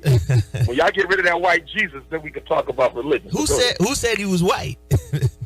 He's not white, but I'm willing to bet if I go to your church, he's white. If I open your Bible, I bet you he white. Nah, you probably got some I of go them. to Florida, I bet you he white. Don't you sit here and lie to me. You know like I know. I done spoken damn near every state in this country and on every continent on this planet except Australia. 99% of all Jesus images in the black community in the world is white. You know it and I know it, so stop that. Okay. We've already had this discussion about iconography in the church. So I'm not going to even talk about that. All right. So how do people receive you, man, when you go into churches? Because I disagree with the They things. love me. I'm a breath of fresh air. Let me finish what I'm saying here. I'm making a born point. on the day of Jesus Christ, August the 21st. According to the Durantia Bible, Jesus Christ was born on August the 21st, brother. I come on the same day as the Christ. I disagree with Check the way. December 25th is not the birth of Jesus. Listen to me, Jesus Dr. was Umar. a Leo. That's why they gave him frankincense and myrrh and gold when he was born, because frankincense, myrrh, and gold is the elements of the Leo child. You can't tell me nothing about Jesus. When a grown man starts citing his zodiac sign, you know you got a zesty fellow right there, boy. That is a failed argument right there. When a grown man is regaling his zodiac sign, and we're not in the 70s, mind you. This is not the 70s, and we're at disco wearing bell bottoms. When that happens, I'm just going to say it again. That is a zesty fellow that's lost every bit of. There is no respect left. Dr. Umar. Let's drop the fact. December 25th ain't got nothing to do with the birth of Christ. Nobody says it does, but you can't tell me anything about Jesus with the point of view that you've given me today. You can't tell me anything about Jesus. Conditioned, my brother. And not only that, conditioned with a docile Negro version of Christianity. Dr. Umar, I'm gonna say this, man, and we'll shut it down right here. I think that it's a disgrace to bring you in the church, man. So I think we're going to switch that event. I'm going to go talk with the pastor, man. It need to be outside because I disagree with the way you have spoke this morning, man. And you talk good about a lot of things and you woke. Well, you know what? And you educating a lot of people. And but you know what? Listen, That's a damn shame. Let me talk, That's bro. I listen to you, though. Damn shame. Nah, you need to be out the door with that, man. Of a nigga you are. You know why? Because I'm coming down there to help our parents help their kids. Yeah, and but you can't help us. No, you can't help us by telling us to not forgive. You can't help us by telling us not to forgive. I lost all respect for you. Well, I lost mine for you about 20 minutes ago, and bro. I'm the only person that can help their parents help them. And because I don't agree with your damn religion. No, we want to help. I don't agree with your religion. You want to get the event. You ain't nothing but a coon and a nigga. No, we want to help. I'm off this show. Bye. There you go. And I appreciate y'all hanging in there for that. I wanted you to hear that because that is not only just the insanity that is Jermaine Shoemake, but that a lot of people that share my phenotype tend to reason and think in those kind of really disjointed, weird categories, and they're not able to conceptualize that somebody can disagree with them on a topic and have a good, valid reason for said disagreement. I have no problem with you disagreeing with me. Let's just talk about why it is that you disagree with me. Now, I want to bring up something because I do want to transition, but I do see we have a guest coming in as well. I told you earlier I really believe Jermaine Shoemake is a fraud. And I want to point out why I say that. And I just want to ask you just, as we end this, just want a little thought experiment. Just a little something to think about. Have you ever heard somebody call themselves a president? Like when you introduce them, they say, "Hey, I'm a president," or "Hi, my name is John. I'm a president. I'm president." And when you talk to them, they just introduce themselves and say, "I'm president." Have you ever heard or ran into somebody like that? Because there's a logical question if I said that, "Hi, my name is Jason. I'm president," that you would probably have if I said that, and you would probably say like the president of what? Most of the time, it's pretty fair to say that president for whom or president for what or where you're president of where goes together, because being a president is usually tied to a location or maybe like a people group, a company, whatever like that. I think we all can agree. You don't just have a floating president role. Does that make sense? I hope it does. And I really want to point out why I'm saying that. And I can't just go around and say I'm a floating president. Just like saying like, I can't just usually say I'm just a pastor without a church. Like pastor is assigned to a location usually. Like the role pastor is assigned to a body of believers, a church congregation, just like a president would be assigned to an office or a particular place that you're president of my HOA or the president of the Congress or the president of my gerbil society or whatever, is usually tied to something. Jermaine Shoemake introduces himself as a school psychologist. And one day it hit me, because again, my name is Jason, I'm a former classroom teacher. I realized you don't have just school psychologists. You have a psychologist that maybe works in a school, but usually that school psychologist is tied to a school. So you might be in transition or you might be a school psychologist for several schools, but you generally are not tied to a school.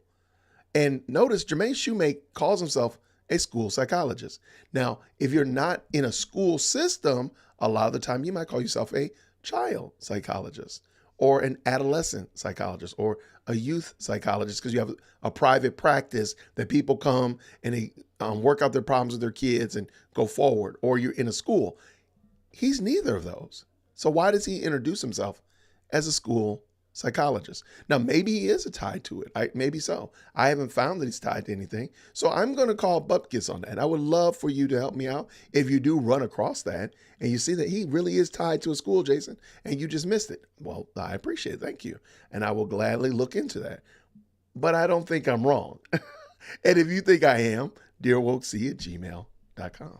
So I appreciate y'all. Thank you so much. Now, by the way, I've already got 2 guests in the room already. This is amazing. So real quick, I did drop the link in the chat. It's pinned at the top. If you want to talk about what we're going to be talking about with Jermaine Shoemake, I do have another guest. We're going to be talking about another spicy topic that we talked about earlier this week. It's kind of fun. I don't want to say the word fun. I don't think I should say the word fun. It's just an interesting conversation we've had. It deals with licensing and driving. I think you know what we're talking about. But I do want to bring on our other guest in a moment. I think he wants to talk about Umar Johnson. If you want to come on, all I ask is that you have your camera on, that we keep our conversation above. We don't want to talk like Umar Johnson down in the gutter. We don't want to do that. And you got to have a beverage of choice so we can talk about what it is that you're drinking. So with no further ado, grace and peace, my friend. How are you? Israel Abound, how are you? I think he might be... All right, I think hello. Hey, I don't know if he's got his,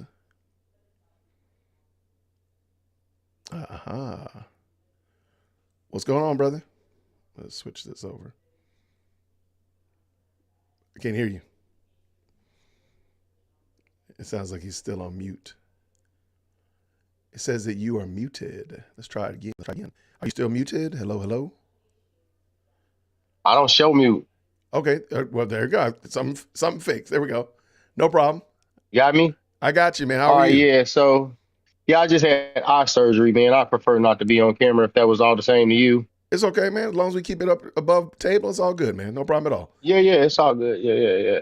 Well, thank you, man. So, what's on your mind? But yeah. So, you brought up the Umar Johnson conversation.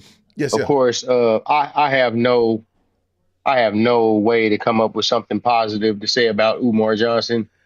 I followed him for quite some time. He came here to Kansas City some years ago, and I've kind of kept track with him over the years just to see him do what he does. And I actually disrespect a lot of these churches across the nation, and they still invite him there, which I find pretty interesting.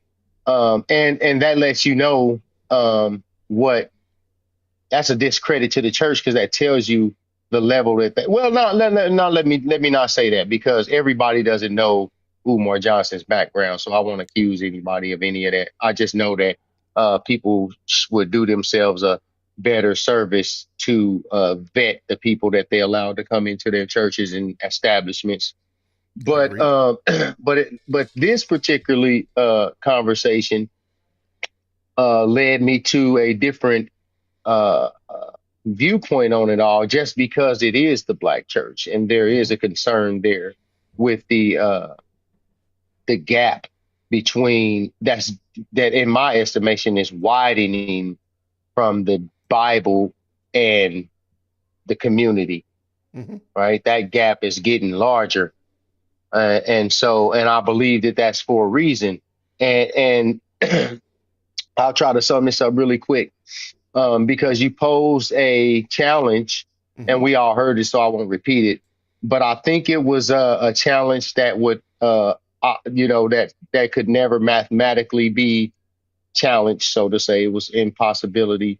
But however, I would challenge you back, to show me where the Bible says that ethnicities are not important to what's going on. Oh, not a problem at all. Right? Absolutely.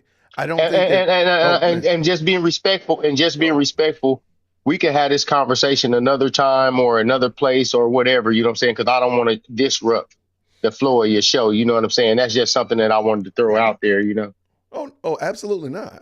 No, you're perfectly fine. I will. I respectfully appreciate you coming on. So I do want to answer the Okay. question. Ethnicities Okay. have value now. We're not, I hope I didn't sound like your ethnicity, whether you said you're from Kansas. So, I'm not saying that Kansas, residents from Kansas have no value or anything of that nature. Only that the idea and the notion that supersedes my Georgianness, supersedes somebody else's value because I'm from Georgia. That would be where I would push back and say, no. So you can enjoy being, again, I enjoy being black. I enjoy being from Georgia, but I don't supersede my Christian faith because of those things. So if I ran into a believer who was of less melanin from Connecticut, they're my brother and sister just as much as somebody who is from here that is who is of the darker complexion. So that would be my only pushback. So I'm not saying that ethnicities have no value, but rather I don't think they have value above our faith. That was all. Is that fair? Does not in yeah, absolutely. But does not in Deuteronomy, I believe the 1st or 4th chapter, says that God placed the nation of Israel above all nations on the planet. Uh-huh. Is that what he said? I believe you might be right. I don't know it offhand. I'm actually trying to Yeah, pull it up right now. that's absolutely correct. Okay. Maybe not right as per se of the particular verse. I know it's in Deuteronomy, though. You can Google that that phrase above all nations, and I'm sure that'll pull up Deuteronomy chapters early 1-7 or somewhere through there. Okay. Now, this is what God told Moses to write. I ain't saying none of this. No, I got you. Yeah, and what great nation? I see here. I understand what you're saying, but I think we could definitely get into the weeds of: are we talking about an ethnic group now? Are we talking about an extension of the church? Are we talking about? I mean, we can have that discussion. I think. Go ahead. Yeah. Israel was an ethnic group that was that the one we call Christ or Jesus or the Messiah descended from, specifically the tribe of Judah, right? Through the loins of King David, through what we call God's chosen people. They were God's chosen which is people. another way of saying which is another way of saying above all nations that are on the face of the earth. That's actually in the Bible. Yep, you're right. I mean, so if God said that, and that's in the Bible, and I didn't say it, that's what the Bible says.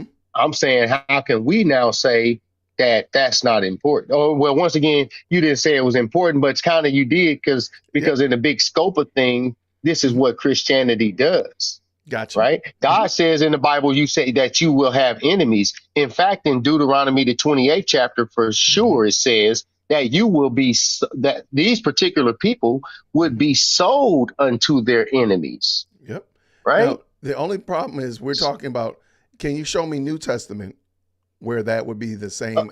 Because I can see, and somebody like myself would immediately say that is Old Testament and is speaking to a specific group of people. Which are these God's words? No, I'm just saying. Say again. Can we agree that these are God's words, though? Oh, most certainly. So then, okay. So then I would then I would tell you to go to Malachi. I believe the 3rd chapter. Hold up. But it's important though, because Malachi I think it's the chapter 3 and 9, or I could be wrong again, but verbatim it says, "I am the." It says where, oh God, it just slipped my mind. God says that he basically that he doesn't make mistakes, and if he said it now, he meant it. So if that's what God said, I change not is what he says. So if he said it in the Old Testament, certainly he means it in the New Testament. He doesn't have to re-say it. Can you show me in the New Testament where that has been? Because we know it was said. So therefore, in the New Testament, you would have to show me where it was annulled. Okay. So in Christ, there's no Jew, no Greek, bond, no free, male, no female. Right. All are one in Christ. Right. Right. We have to have context, right? Right. Because then we'd also have to figure out, according to what we're talking about from Genesis to Malachi, that is directed to a specific group of people. I attest that that would not have been you or myself, because we would not be a part of that people group because we're Gentiles. So then, therefore, Oh, hold up, wait, stop, hold up. So, who told you that though? are we arguing that black people are Jews?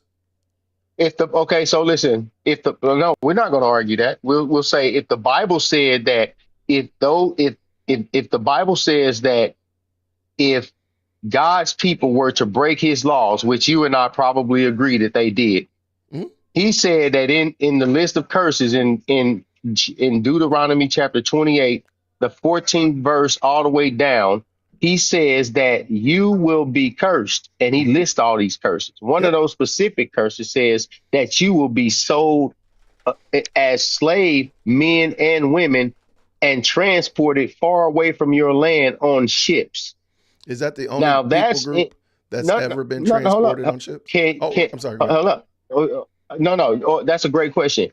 Can you show me another people who was mass transported into slavery on ships away from their land?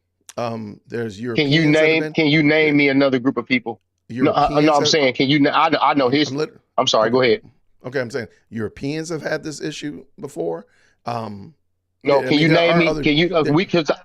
Listen, we can name specifically the transatlantic slave trade, the sub-Saharan slave trade. Can you name me a slave trade where this happened? So my point again is, I've shown you one already, and you've just named another one as well. So are we trying to say? No, which one did you show me? I just said Europeans. No, which one? I said Europeans have had mass slavery as well. There is no people group on the planet. No, transported on ships. Are you saying, okay, so if you want to argue about ships, which again, I'm probably not going to do it. Well, this is in the Bible. It's not an argument. No. It's in the Bible. I got you. So are you honestly, do you want me to believe that God said this directly to a direct people group for it to be fulfilled and they've already broke God's law. So they were sold into Babylon. They were sold into Assyria. They were attacked by the Samaritans. They've been routed before. But the only time none of those people took them. But again, I just want to make sure I understand it correctly. I'm just trying to make sure I understand correctly. But all of that, because they broke his law within like 40 years of them getting it. But then it would be applied. The ship selling would happen almost 2,000 years later. Yeah, well, he said that this would be. Go ahead. He said it specifically that this would happen to your children's children. So generations later, he didn't ever say. And we know one thing. What do we know about prophecies? We don't know when they happen.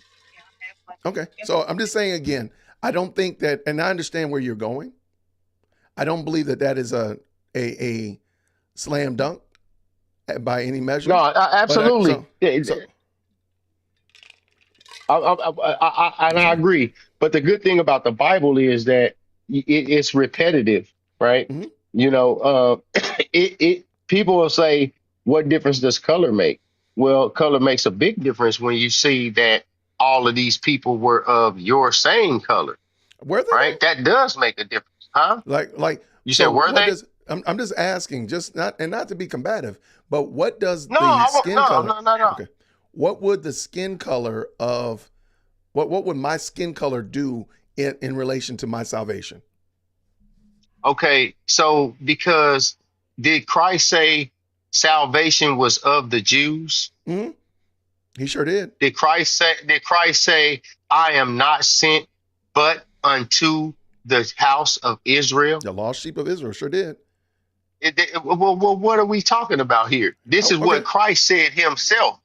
Now, if we gonna go and let some pastor tell us something different, that's one thing. But if we can go, because you and I both agree that Christ himself said this. Absolutely. So and so we should be trying to find out who these people are that he's talking about. Well, I think we are the people that he's come to. So in my ethnicity, I agree. Our ethnicity is actually a moot point. Our ethnicity no, because he said no. Israel is an ethnicity. Okay, but it's a moot point because salvation. No, because he said that's who he came for. He said, but that's not what he said.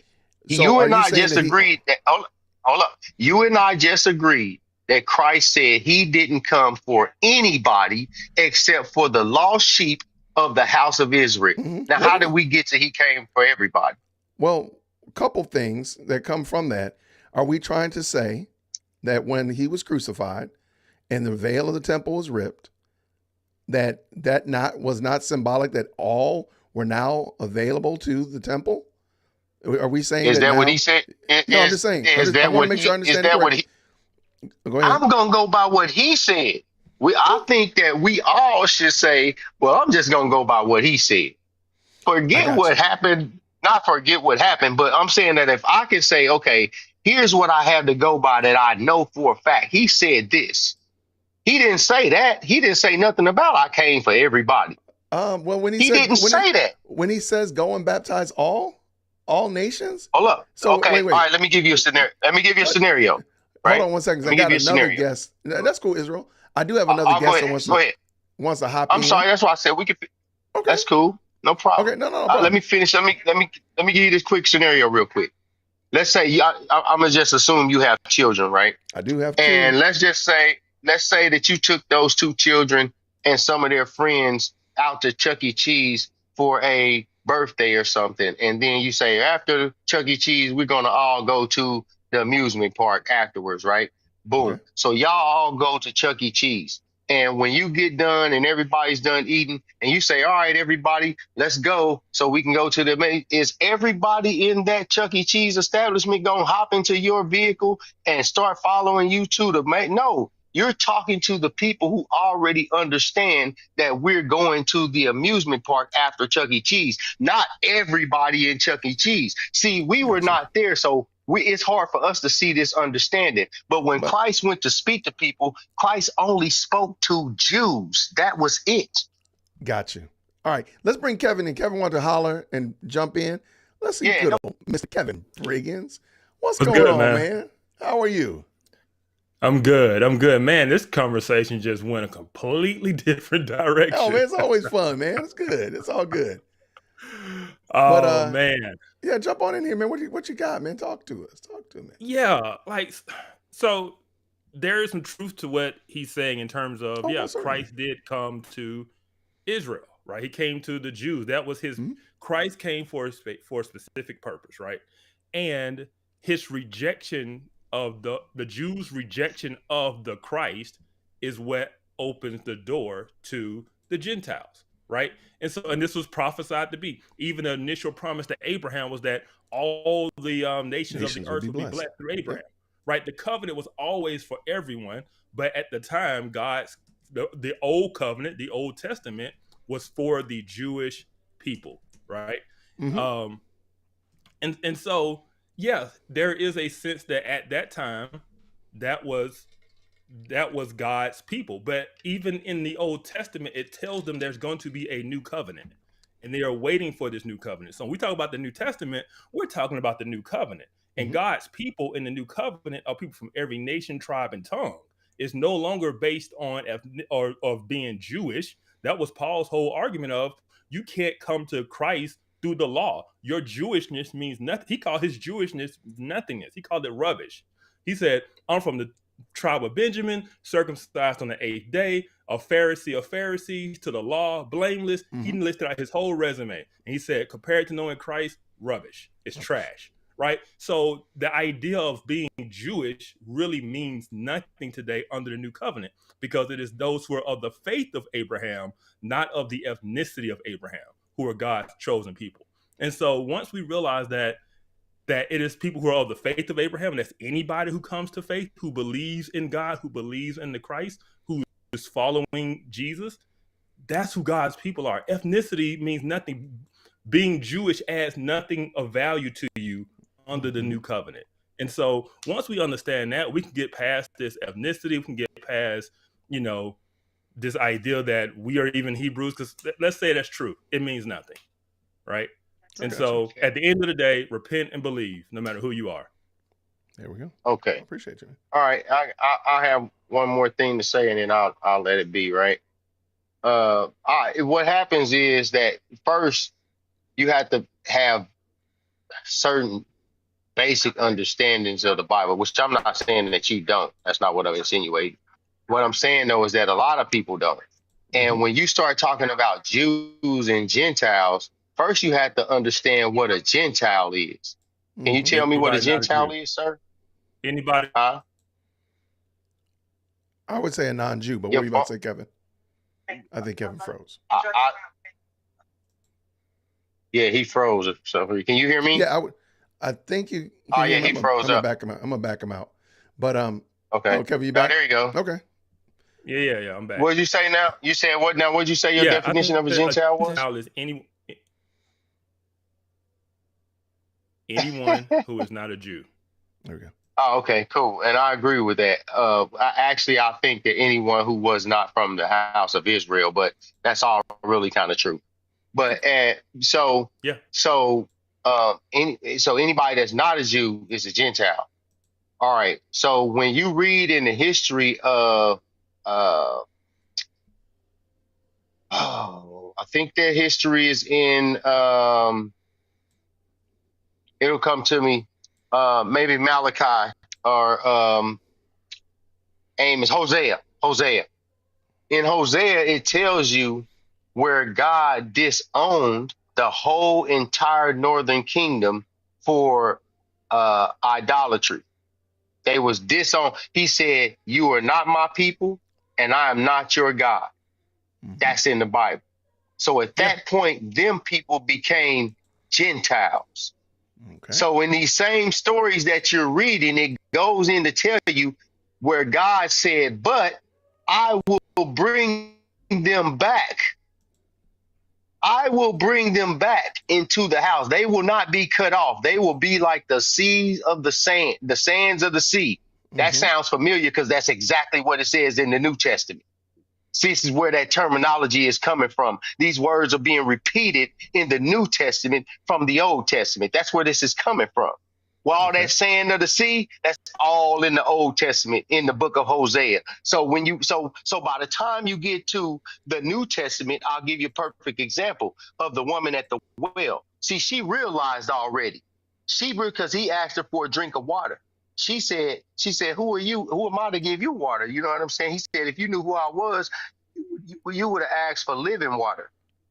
And she was like, "Are you greater than our father Jacob?" See, that woman was not a Gentile by true definition. But that's fine. Samaritan. Yeah. Wait a minute. She was a Samaritan because she lived in that area, and that's where Samaritans were, and they were called Samaritans, like we're called Americans. But they were not. No. They were racially mixed people. They weren't.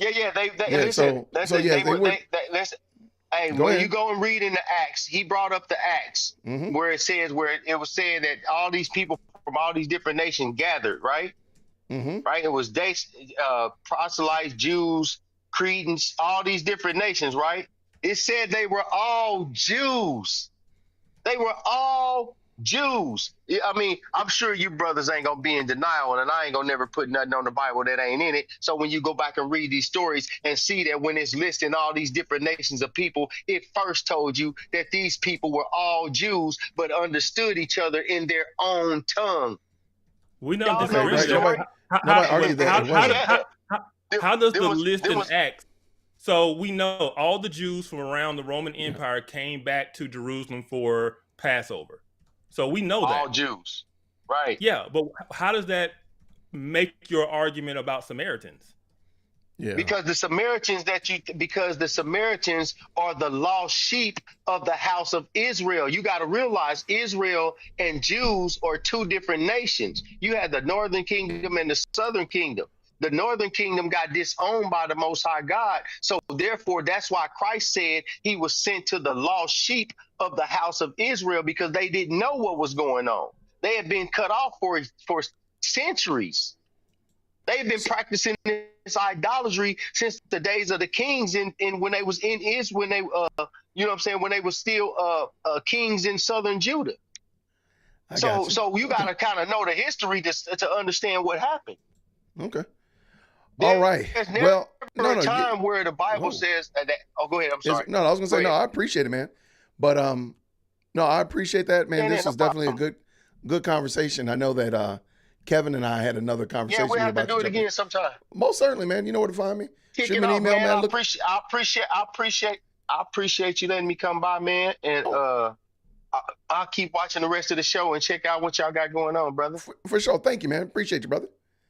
All right. Take care, man. Now, peace. Grace and peace.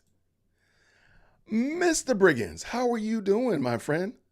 I'm good, man. That got my blood pump, my energy going. There we go, man. You don't need no 5-hour energy. You don't need no big old Yeti of coffee. You just need a good old conversation and get to stir you up. I just got good old water. So. Oh, okay. Where's mine? Okay, my tanker is in the kitchen. I'll text the kids to go bring me one. But man, all right. So, ladies and gentlemen, you might not know Kevin from Off Code Podcast. He has definitely been. Let me put your name on the screen here. There, so everybody knows who you are. He's definitely been a fantastic supporter of the channel. Been a brother for quite some time. We've been on other podcasts before. Today, Kevin shot me an email. So let me lay out the land. So earlier this week, I did a video on the guy that was driving and got caught up by the court. Okay, it was a crazy story. Everybody got a hearty laugh, ha ha ha, about it. But then we found out maybe, just maybe, there was a little bit more nuance to the story, and that maybe everything wasn't exactly what we thought it would be, but rather maybe the guy was wronged. I think the last time episode or update I gave, I was saying I think the guy might have been wronged, and I was hoping that he would find an opportunity to utilize this to come up and this, that, and the other. Is that fair, Kevin? That is fair. You had me sympathizing with this guy. Bro, I was sympathizing too.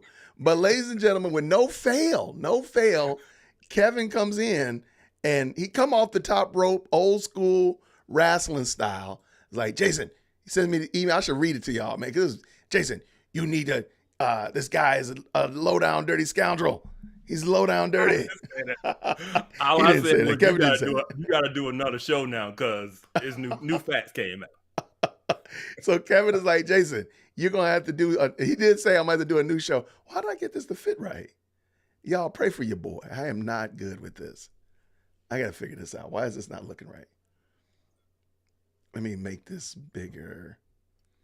All right, let me see if I can fix this. I'm sorry. But long story short, my good friend Kevin has, what if I bring it in like this? It's not, sorry about that, y'all. I am trying my best to get this eCam thing tightened up, but it is not working for your boy. All right, here, this is what we'll do. I found a solution. All right, so Kevin has now found out. So now we are, I think this, is it fair to say this is the end of this conversation, Kevin? You think we're at the end of it? I think so. We are. All right. So, ladies and gentlemen, the Michigan driver whose virtual court hearing went viral, he never had a driver's license. He never had one. Oh my gosh. I saw this and I was like, man, I'm not going to even say anything. But then Kevin, empowered by the Holy Spirit, texted me like, you got to do a show about this. You got to talk about this. So let's go ahead and look at it. Do you want to give any other nuance before I jump in or what? I mean, the story kind of tells itself, but I mean, you were right in what you were saying in terms of his license. Well, he had a suspension on his license for not paying child support, which we all think is pretty dumb. That doesn't help anybody. Right. And that did get overturned and lifted, like a statewide law said, okay, we're not doing that anymore. But that's only if he actually had a license. Oh my God. So, so go ahead, read. So it was all correct. There was no error by anybody. It was a failure on the part of Mr. Harris to do certain things. Judge Cedric Simpson said Wednesday. A man who went viral after driving during a virtual court proceedings over his suspended license, never even had one to begin with, from any state ever, a Michigan judge said at a hearing Wednesday. Man, I'm feeling some kind of way because I was really rooting for the guy. I was already filling out how he should be applying for, work for insurance companies and all this, that, and the other. So I'm feeling some kind of way, man, Kevin. That hurt me in my heart, man. Let's keep going. Corey Harris appeared back in Wichita County Court on Wednesday wearing a yellow shirt that said, "Trust me," across the front after a video of his May 15th hearing went viral on social media.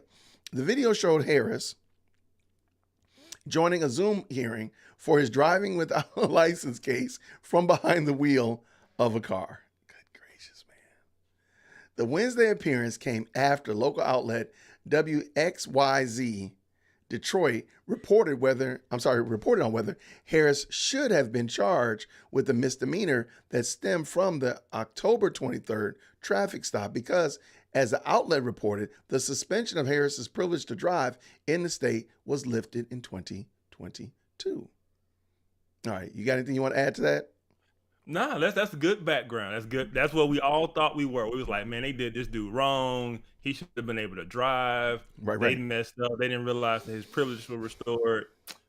But here we go. I mean, I was believing for him, man. I wanted the best for this guy. I really did. But let's continue. But that's not exactly what happened. As Judge Cedric Simpson pointed out in court, and as Angela Benender, Director of Communications and Media Relations for the Michigan Department of State, explained in a phone interview, Dion Webster Cox, the lawyer representing Harris, did not reply to a request to comment on Wednesday. All right, so there he is. All right. Yep. At the beginning of Harris's Wednesday hearing, Simpson addressed his comments. Some, he said, were from Harris, stating that the court acted on some type of defective and faulty information, which prompted the court to look into Simpson's earlier ruling. See, doing too much. Harris first had his privileges to drive in Michigan suspended in 2021 after he didn't pay child support, Bender said. Benender said. Simpson said, if Harris held a license in a different U.S. state, he would have been allowed to drive the rest of the country, just not in Michigan. Okay, let us continue. But Harris never held a license, Simpson said, not in Michigan, nor in any other U.S. state. Okay, this is the part I don't understand. How does he never had a license? How's he never had a license? And then how did his never license get suspended? That's the part I didn't get. Well, I don't think they suspended an actual license. They just suspended his driving privileges, I guess you could say. Like, they just put a thing in his record saying this person's not allowed to drive. And then that got lifted, but he's never had an actual license. So, and I think that's what, let's continue. I might have another question in a second. Later in 2021, new clean state laws in Michigan lifted the license suspensions for categories including child support cases. Benender said because of the new laws, Harris was eligible to have his driver's license privileges reinstated. I think the problem is he never actually had a license, though.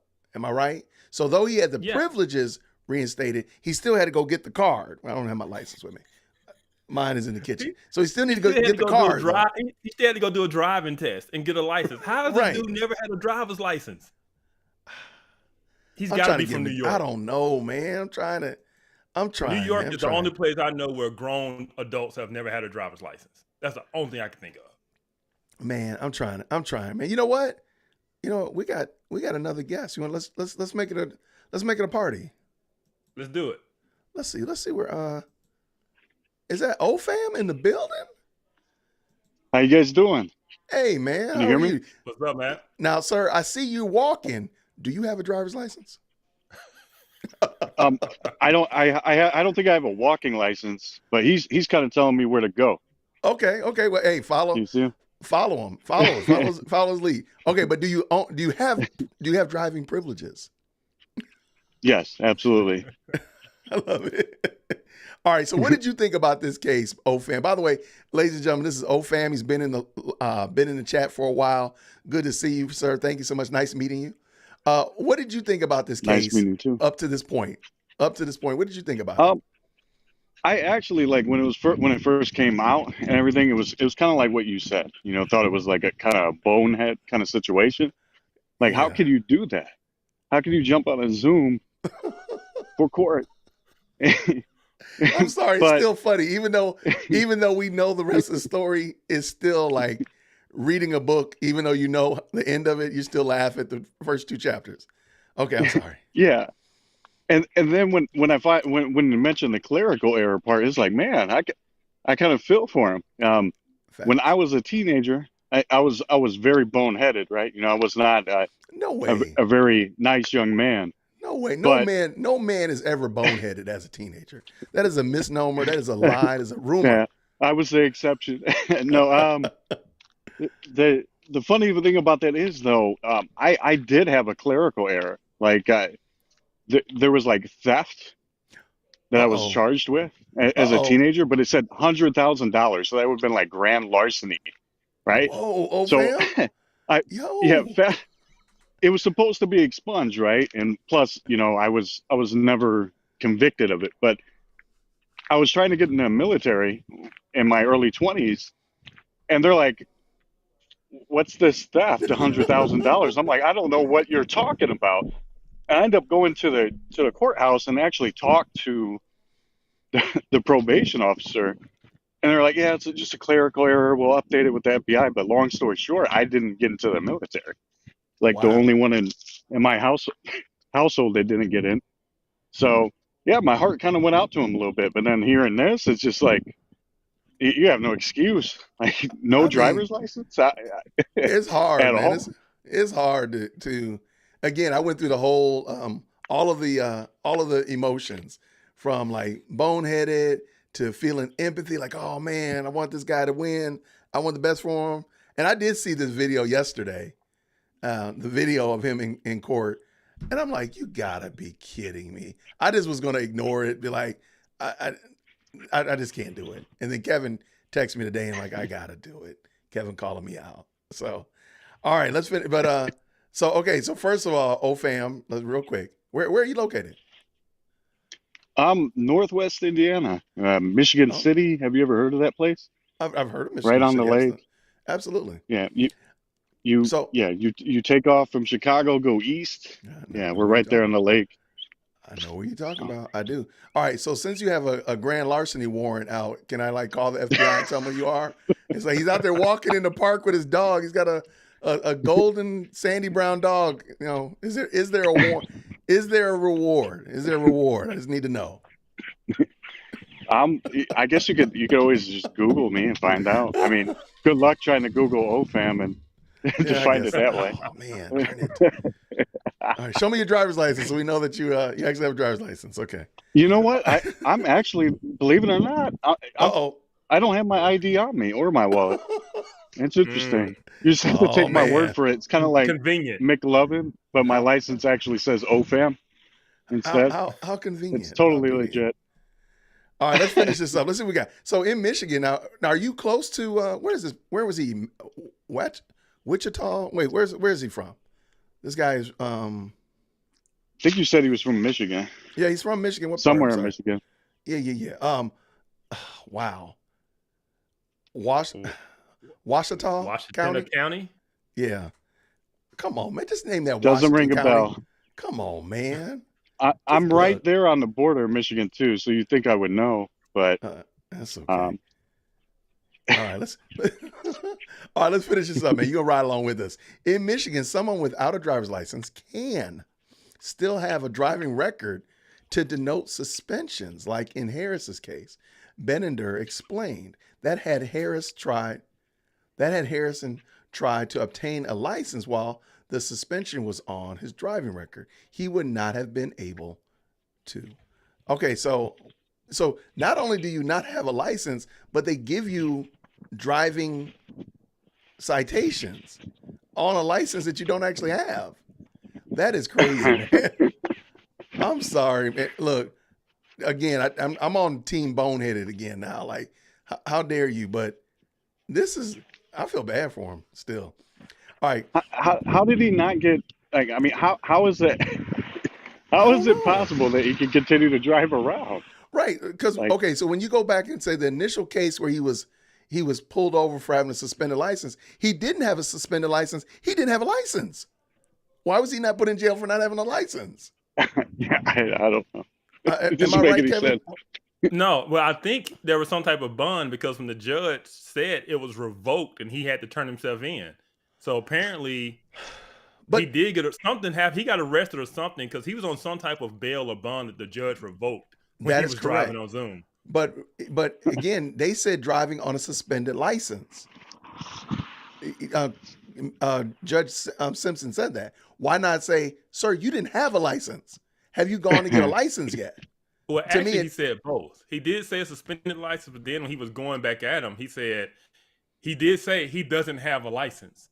He said, I'm looking at the paper right here. He doesn't have a license. So I don't know exactly, if they were using those terms interchangeably, but the dude literally does not have a driver's license. Okay, this is not the viral one. Hold on. See, now you got me. All right, real quick. How do we get this far afield, man? License, logs, and Zoom. Right, like, okay, let's just do it. Come on, real quick. I just want to hear. It's only 2 minutes. Mr. Harris, are you? Hold on, let me back up. Or calls case People versus Corey Harris. Assistant Public Defender Natalie Tate for Mr. Harris, who should be present via Zoom. Mr. Harris, are you driving? Actually, I'm pulling into my doctor's office, actually. so just give me 1 second. I'm parking right now. Look at his face. Look at Judge's face. Judge is like, what the actual world are we dealing with right here? His face is classic. Oh, man. Oh, come on. You know they had been laughing. You stationary? I feel bad for the public defender who's got to defend him. At this second, yes, I am. Right now. Okay, now here comes. Listen, What are we doing? Your Honor, we are respectfully requesting an adjournment in this matter, up possibly 2 to 4 weeks if the court would allow.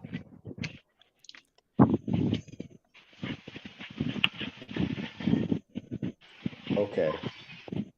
So maybe I don't understand something. This is a driving while license suspended? okay, he said while license suspended. Okay. Yeah. That is correct, Your Honor. Yeah, keep And he listening. was just driving. And he didn't have a license. Okay. He said he doesn't have a license. So I mean he does say it. Yeah. Okay.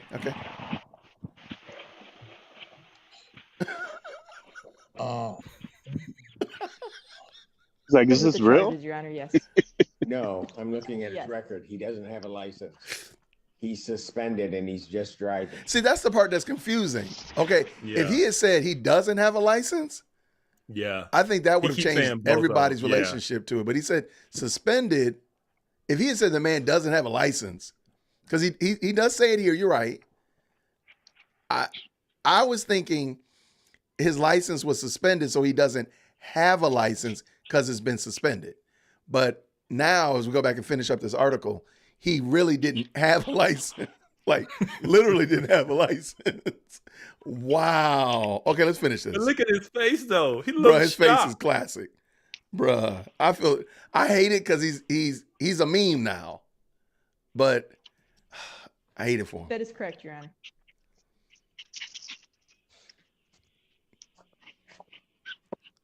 I don't even know why he would do that. So defendant's bond is Watch this. revoked in this matter. Yeah, his Defendant is bond to got turn himself revoked. into the Washington County Jail by 6 p.m. today. Failure to turn himself in will result in a bench warrant with no bond. Right there. There it is. Dang. Okay, wow. Thank you. Thank you, Your Honor. Mr. Harris, I'll be giving you a call. Okay. Yeah, she's gonna give you a call already. Okay. Yeah, I don't. Okay, so you're right. You're right. I guess most people probably interpreted that as. Hold on. Most people interpreted that as not having a license as it was suspended. Yeah. Kind of like when you were doing Dave Ramsey, you would take your credit cards and put them in the freezer, so you didn't have them with you, and you didn't have shopping privileges, but there was a card still there. Now, that's what I'm interpreting as. You know what I mean? Yeah. Okay, let's finish this up. All right, fam, how long you gonna be running from the law out there, man? I think I'm beating them. They got Chevys out here, so Yeah. I think I'll be fine.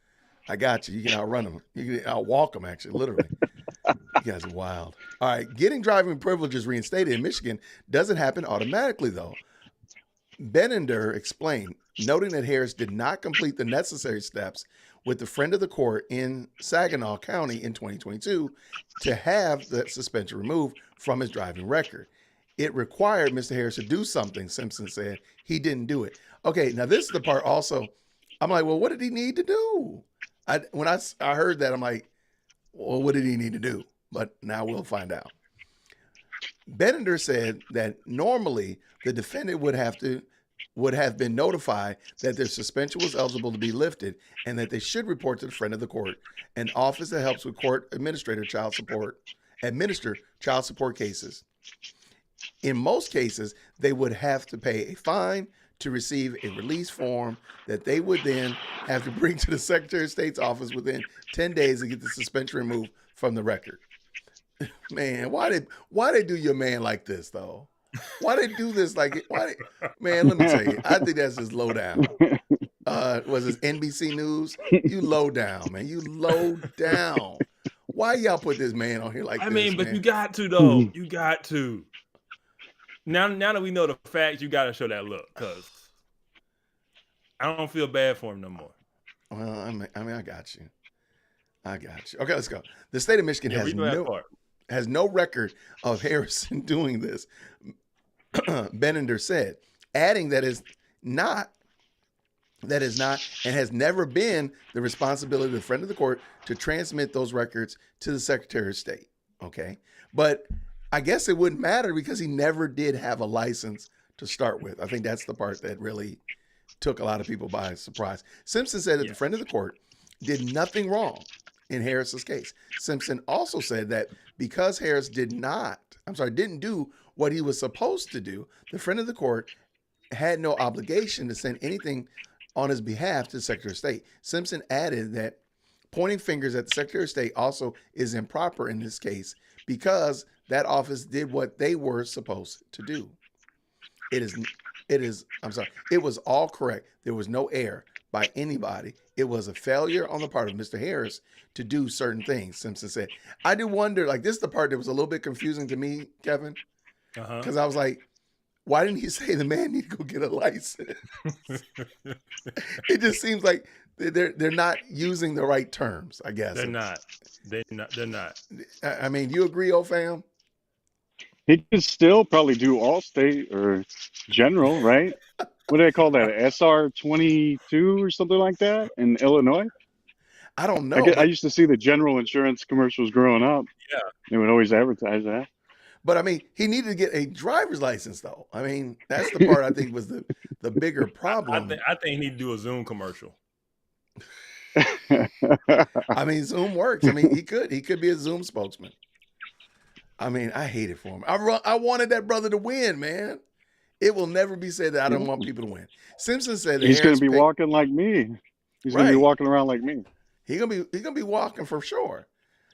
Simpson said Harris paid the reinstatement fee last week and that the office sent the forms immediately. He added that the Secretary of State took the suspension off Harris's driving record. See, that's confusing because if he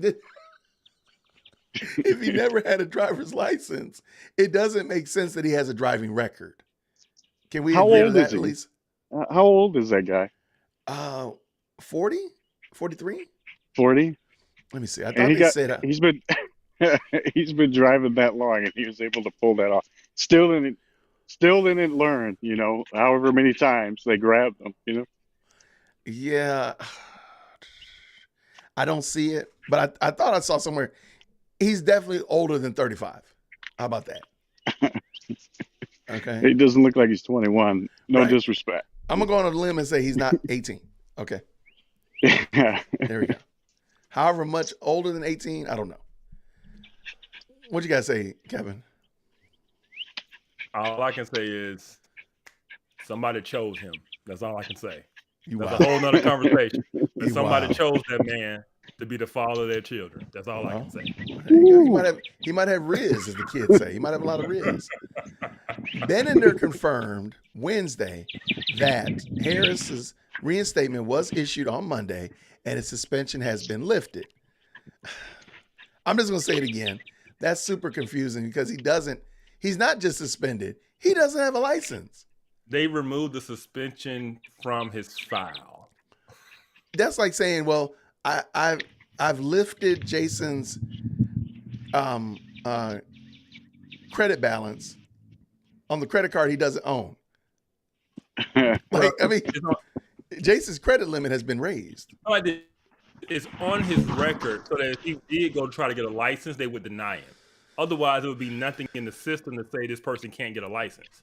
So there's a suspension like on his file that says this person does not have driving privileges. But got lifted. He still has to get an actual license. Okay, that actually makes sense. Okay, shout out to Kevin. Hold on, let me give you a little shout out. That actually made sense. So I can't even front with you. All right, the judge acknowledged the process can be complicated and asserted it wasn't anybody's fault other than that Harris didn't pay the fee or take the steps required of him. Simpson also said Harris lied when he was asked about trying to resolve the situation between October traffic stop and the May 15th court date. Okay. The judge said Harris indicated in a response to a question out of the court that he was bedridden because of the accident and couldn't get to the Secretary of State's office during the time. That's not true, Simpson said, before asking Harris Wednesday where he was on December 28th. Harris told the judge that he was laid up. You were at the Secretary of State's office, Simpson shot back. Harris was renewing his Michigan State ID, Simpson said. Oh my gosh. The judge said he knew Harris has never had a driver's license because records show he religiously every year renewed his state ID at the Secretary of State's office. And in Michigan, a resident can't hold both a license and an ID. Yikes. Why did he do that? Just go get a license, man. Oh my gosh. Simpson said he wished Harris had been truthful from the get-go and that in this case, the court would have helped him right the wrong and get him a license. Even if Harris had his driving privileges reinstated prior to October traffic stop, which led to the misdemeanor that landed him in court last month and on Wednesday, he still would have been charged with driving without a license because he never had one. Wow. Prosecutors noted that in court Wednesday that according to the body camera footage, Harris said twice during a traffic stop that he didn't have a valid license. So he knew he didn't have a license. He knew he was cooked. So he knew he didn't have a license, and he knew he had a court appearance about that, and he showed up on driving. Dude. Yeah, I mean you gotta work hard to make that one make sense. Brother ain't smart, is all I can say. It's gonna list the not too smart. Webster Cox said at court Wednesday that Harris is now in the process of obtaining proper driver's license and that his permit test is coming up. He is working diligently to take the steps necessary to get his driver's license. She said. My God. I just hope my daughter. I just want my daughter to get her driver's license before him. I just want my daughter. She's gonna go get it Wednesday, so I hope she gets it before him. That's all I want. That's all I want in life. Man, he got to do the permit. You do that when you're 15. Yo, well, thank you, Kevin, man. That was a lot of fun. Hey, fam, what you think about that? And Kevin, what y'all think about that Umar Johnson audio track. What y'all think? Oh my. It's not the first time I've heard it. For sure. Oh my gosh. Absolutely. Wait, you've heard that one before, or you just heard his No, insanity? just people talking that way okay. in general.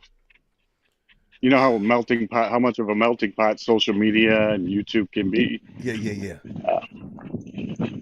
All right, let me see. Hold on, I gotta. No, man, you did a good job of breaking it down. Umar. Hold on, go ahead. Come on. There they go. All right, goodbye. What are you doing? What is wrong with you? Help me. What is wrong with you people? A movie I've never seen before. What's wrong with y'all people? Get out of here. Okay. You've never watched the movie before? You're such a terrible person. Why are you lying? Goodbye. Stop lying on Death Live Stream. Get out of here. Good night. Lie on live stream. You're crazy, man. Okay, let me get this camera fixed. Hold on, let's see this way. Hey, I got 3 daughters, man. I know how it is. Oh, bro, it's craziness. It's crazy in these streets, man. It's crazy in these streets. Uh-oh. OFAM is in the car again. Uh-oh. Oh, where the license at play? Keep right now. You're going again. I need a police siren. I don't have a police siren.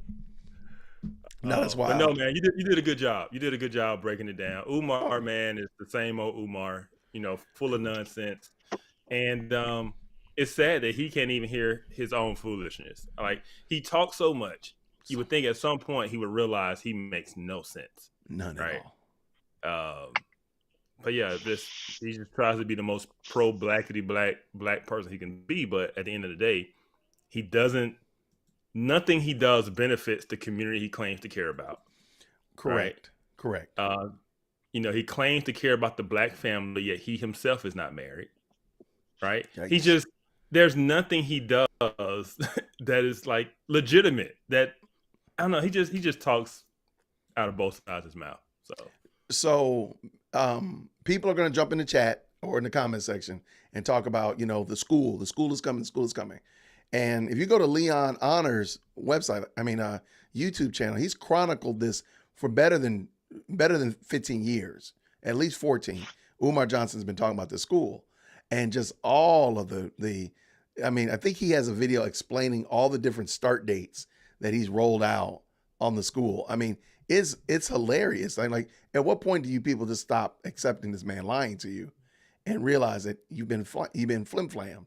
So, no, I agree with you, man. Because look at somebody like Ian Rowe. Do you know who Ian Rowe is?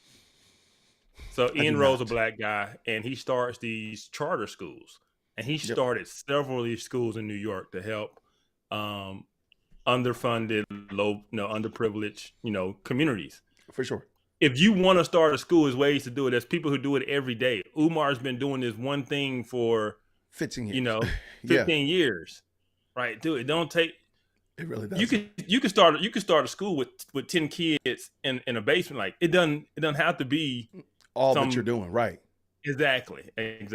So, nah, man. Because if at some point, especially you wanted funding to come in, you would start it and let people see the fruit. Facts. Like, we got 5 kids. This is what we're doing. He's got 15 years of nothingness and still saying, "Give me money so I can do my school." Right, which is amazing. So, and I just thought it was interesting, and I like that audio because I did think it showed just how ridiculous he is, and just again, like, you're not desiring to actually have a dialogue and interact with somebody and learn something maybe that you don't understand. I don't know if 2054 is. I don't know. I might need to see some proof on that one, Cookie Monster. Do you think people actually believe that stuff? Like, that'd be my question. Do people really actually believe that the things he was saying? Like, I don't know. Like, you would have to be completely blinded. But then again, in this world, I don't think it would be possible. Does Umar have a job? Great question. If you don't have a job, somebody believe it because somebody's paying him to sit around and do nothing. Hit him up on the Cash App. So, like, everybody knows I'm a former classroom teacher. I've been in a private school and I've worked in public school. And I know that as you said here, Kevin, you could start a school, you could start a charter school without a whole lot of overhead capital. I mean, you literally could start a school literally on a shoestring and give it 5-6 years, and you could be thriving and growing and such like that. But I always find it interesting. The only person you see at Umar's school is Umar. You don't see anybody else that's on the team. You don't see anybody else that's working with him to put this together. It's just him. And he's supposed to be the principal headmaster. So, like, who's going to be your assistant principal? Who's going to be, like, who's working after 15 years? Nobody else is walking with you? Sir, you're just on a long walk. You're not leading anybody. You're just on a long walk. You know why Umar don't want to start, like, do a charter school or start something legitimate? Because he don't want to teach legitimate things. He wants to teach that foolishness, right? Your kid gonna come out there not knowing a thing. I can't say it emphatically because I don't know the charter system up there. But bro, your charter can be real. your charter can be real wonky. Okay, you can get away with some. So even in that, but again, to OFAM's question, no, I do believe people believe that. I'm sorry, a lot of people have. I call it. They feel guilty that, you know, we're doing well. We're in a prosperous situation. We're in a prosperous country, and it can't be right. So therefore, there must be something I can do differently, or something I can do. It's not fair that my grandparents were fighting a world war. My mom and dad were fighting for basic civil rights, so to speak, and I'm over here enjoying the fruits of their hard labor over time. I got to find something to fight for. So I got to fight for education. I got to make something. I got to find something to fight that's akin to what my ancestors have fought. And that's basically what we're looking at. Because Umar Johnson just be making up stuff. I'm like, dude, you are totally just making this up, Jermaine. Just like your name. You've made this up. It's totally fake. But, well, there we go. Well, thank you, man. Oh, go ahead. What were you about to say? Oh, me? I'm sorry for dragging you guys along with me so long. Oh, no. I just saw you both together, and I feel like I had to come on and just like say that I appreciate what you both do. Kevin, I think I've seen you through the Center for was it Biblical Unity? Did I get the channel name right? Yep. Yeah, so I've seen you there.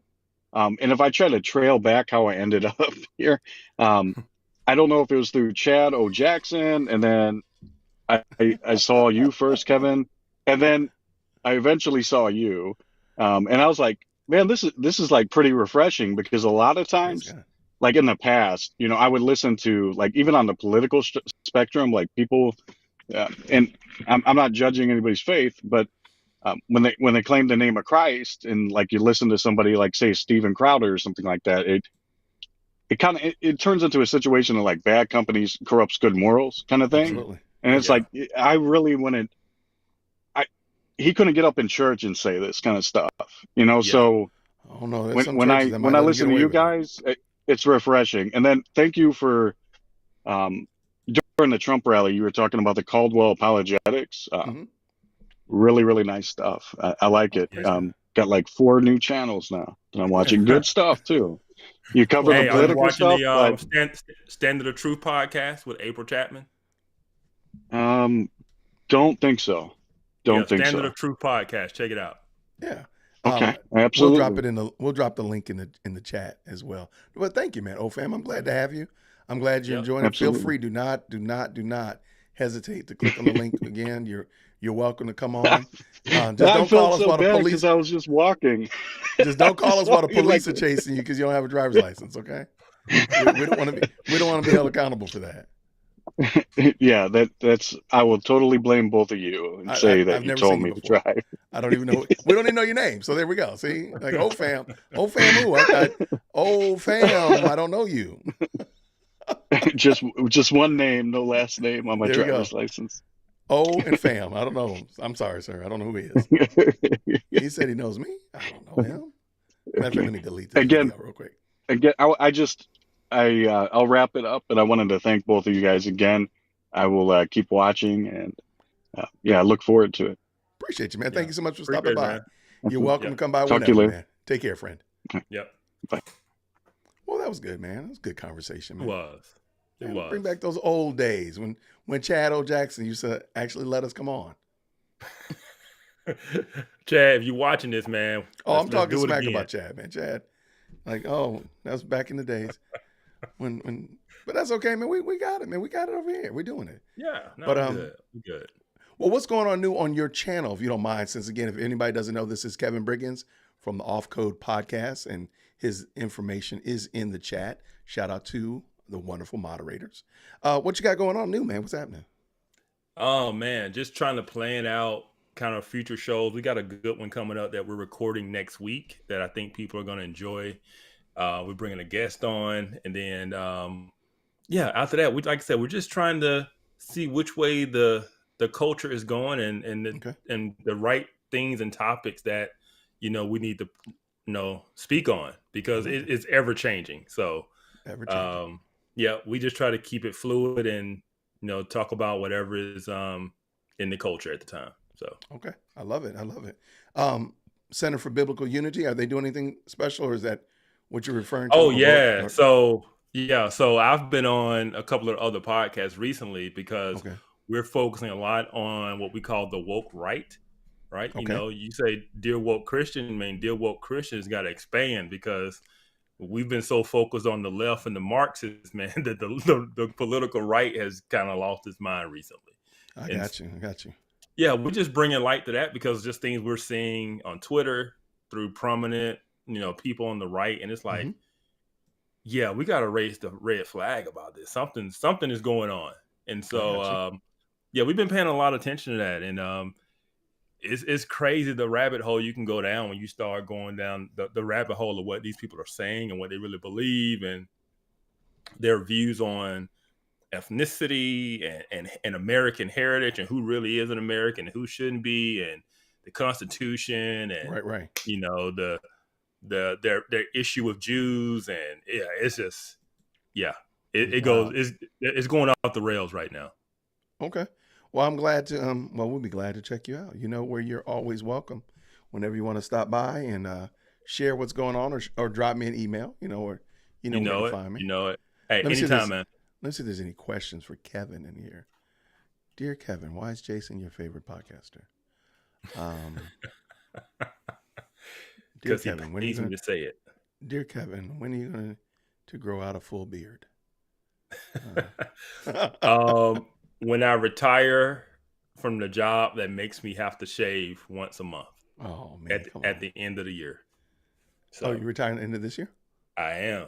Congratulations, man! Congratulations. Thank you. So, like, if we were recording this next week, my beard, it would be gone. Everything would be gone. Well, we will not tune in next week because we don't want to see no baby face. I can't be seen like that. Nah. No, we can't. So we'll just ignore you. We'll holler at you the end of June. Wait. The end of July.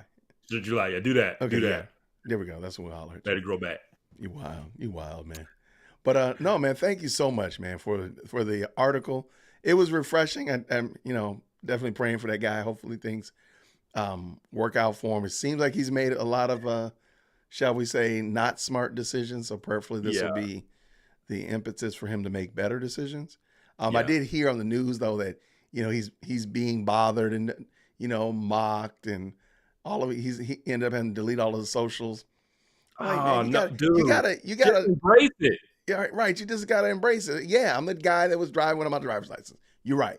Was that so? What? I got a driver's license now. Like, let's keep it moving. Like, cash use me it outside. Use it as a springboard. So just lean into it, man. Take advantage of it. You're talking about making a smart decision again, though. Ouch. Now, Retired says that retirement is all it's cracked up to be. So I can't wait. Cannot wait. And speaking of all that it's cracked up to be, shout out to my sister Kenya with a very gracious super chat. She says, donate to the fund to help Harris get his first driver's license. Wow. Kenya. Yeah, we got to put Kenya in 0-second timeout. I did not see that until I read it. Wow. That's messed up. Kenya must be stopped. Kenya must be stopped. We're going to add you to it too. That's wild. That's wild. But well, cool, man. And family's good? Yeah, man. Everybody's it, good. man. I see yours is good. Man, they're crazy, man. They've been chomping at the bit to come in here and harass me. Hey, I can't wait for their show. That's all I'm saying. Trust me, y'all can't wait for those crazy people. Y'all really can't wait. Trust me. But all right, man. Well, the NBA Finals is on, man. I got to go check it out. Oh, go watch the game, man. I will catch you soon, man. Brother. Always good to see you. Thanks, Kevin. Yep. Go. All right. So, everybody, thank y'all so much for that. That was a lot of fun. Shout out to OFAM for stopping by. Shout out to Kevin. Shout out to Israel Upward. I'm sorry if I mispronounced your name. Please forgive me. Shout out to all the guests tonight. Thank you so much for hanging out with us. Thank you so much, Kenya, for the very gracious super chat. Oh, there's my name. Now my name shows up. My name wouldn't show up earlier. That's crazy. Let me make you a stream sponsor before I leave.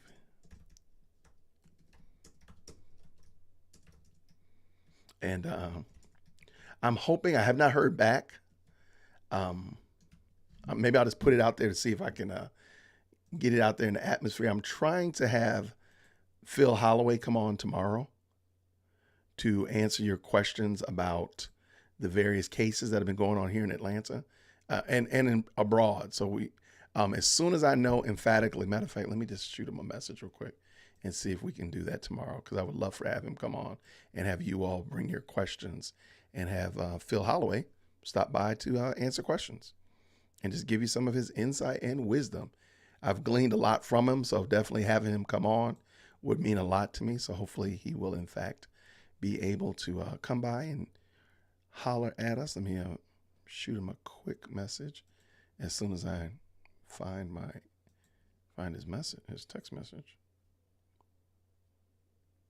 I think this is it. Yep, got it right here. So I'll find out hopefully tonight if he has time to come on tomorrow, and then of course I will let you all know with that. I do apologize. I realized that I was not on time today, and that was simply because I was running late picking up the girls. So Lady Dear World Christian is at a conference, so I kind of bumbled that up and left my kid with grandmother a little bit too long. So I do apologize for starting the show a little late, but I appreciate your patience and understanding. Thank you so much to my moderators. Thank you everybody for the wonderful conversation going on in the live chat. It looks like you all really were having a great time with the Umar Johnson video. So I really do appreciate that. And I'd love to do those kind of things again. So maybe I'll find another one, hopefully not as crazy as that Umar Johnson one, but I would love to do some more of those just to interact with you all and give you an opportunity to see some of the thought process that I use when I'm looking at some of these very interesting videos. Let me see what we got. I do not have Mr. Phil on here. He's not replied back. All right. I hate replying 2 times. I hate that. I mean, what's my daughter call it? Double texting. I hate double texting. But I might need to just shoot him a quick message and see.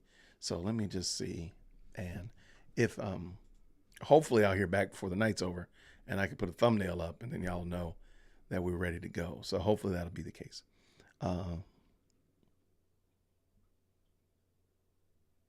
Oh my gosh, I'm sorry. Okay, so Susie said I had scheduled my live at the same time as Chad and Lou. I'm sorry. I gotta get better. We've been trying. I try to get this, some of us content creators to kind of put up a calendar so people know, but sometimes it's hard to get them to do it, because I think it would work out very well if we had like a little calendar so we kind of know when everybody else is going live so we don't overstep each other. But it is what it is. So I don't know how many windows his servant. I want Susie to take a picture of her setup, because if she tells me she's doing all this from a phone, I'm calling cap. I'm calling cap. I don't know how she does it. I have no idea how Susie keeps up with it. She does a great job though, but I have no idea how she does it. All right, and we see where we are. Right? Wait, what happened?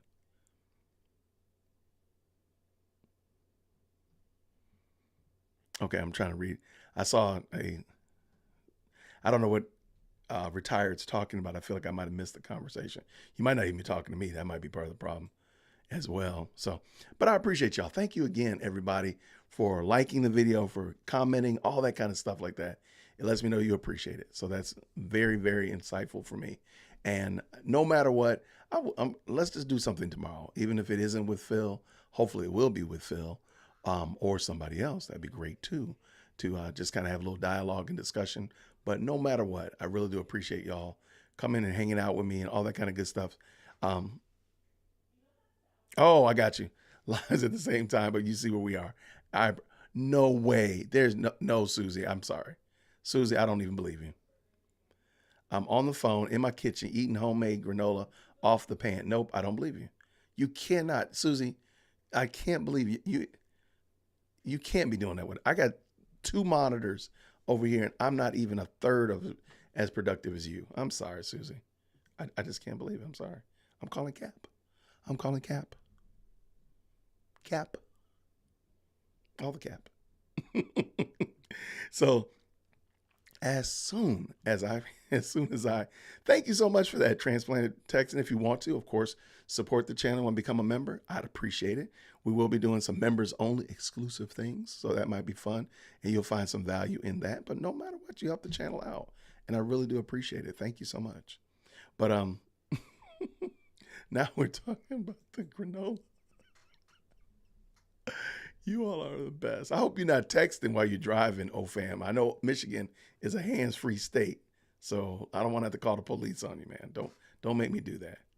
Let's ask Phil about driver's licenses as well. Oh, absolutely. I was like, Phil, show me your driver's license, man. Let's make sure you got one.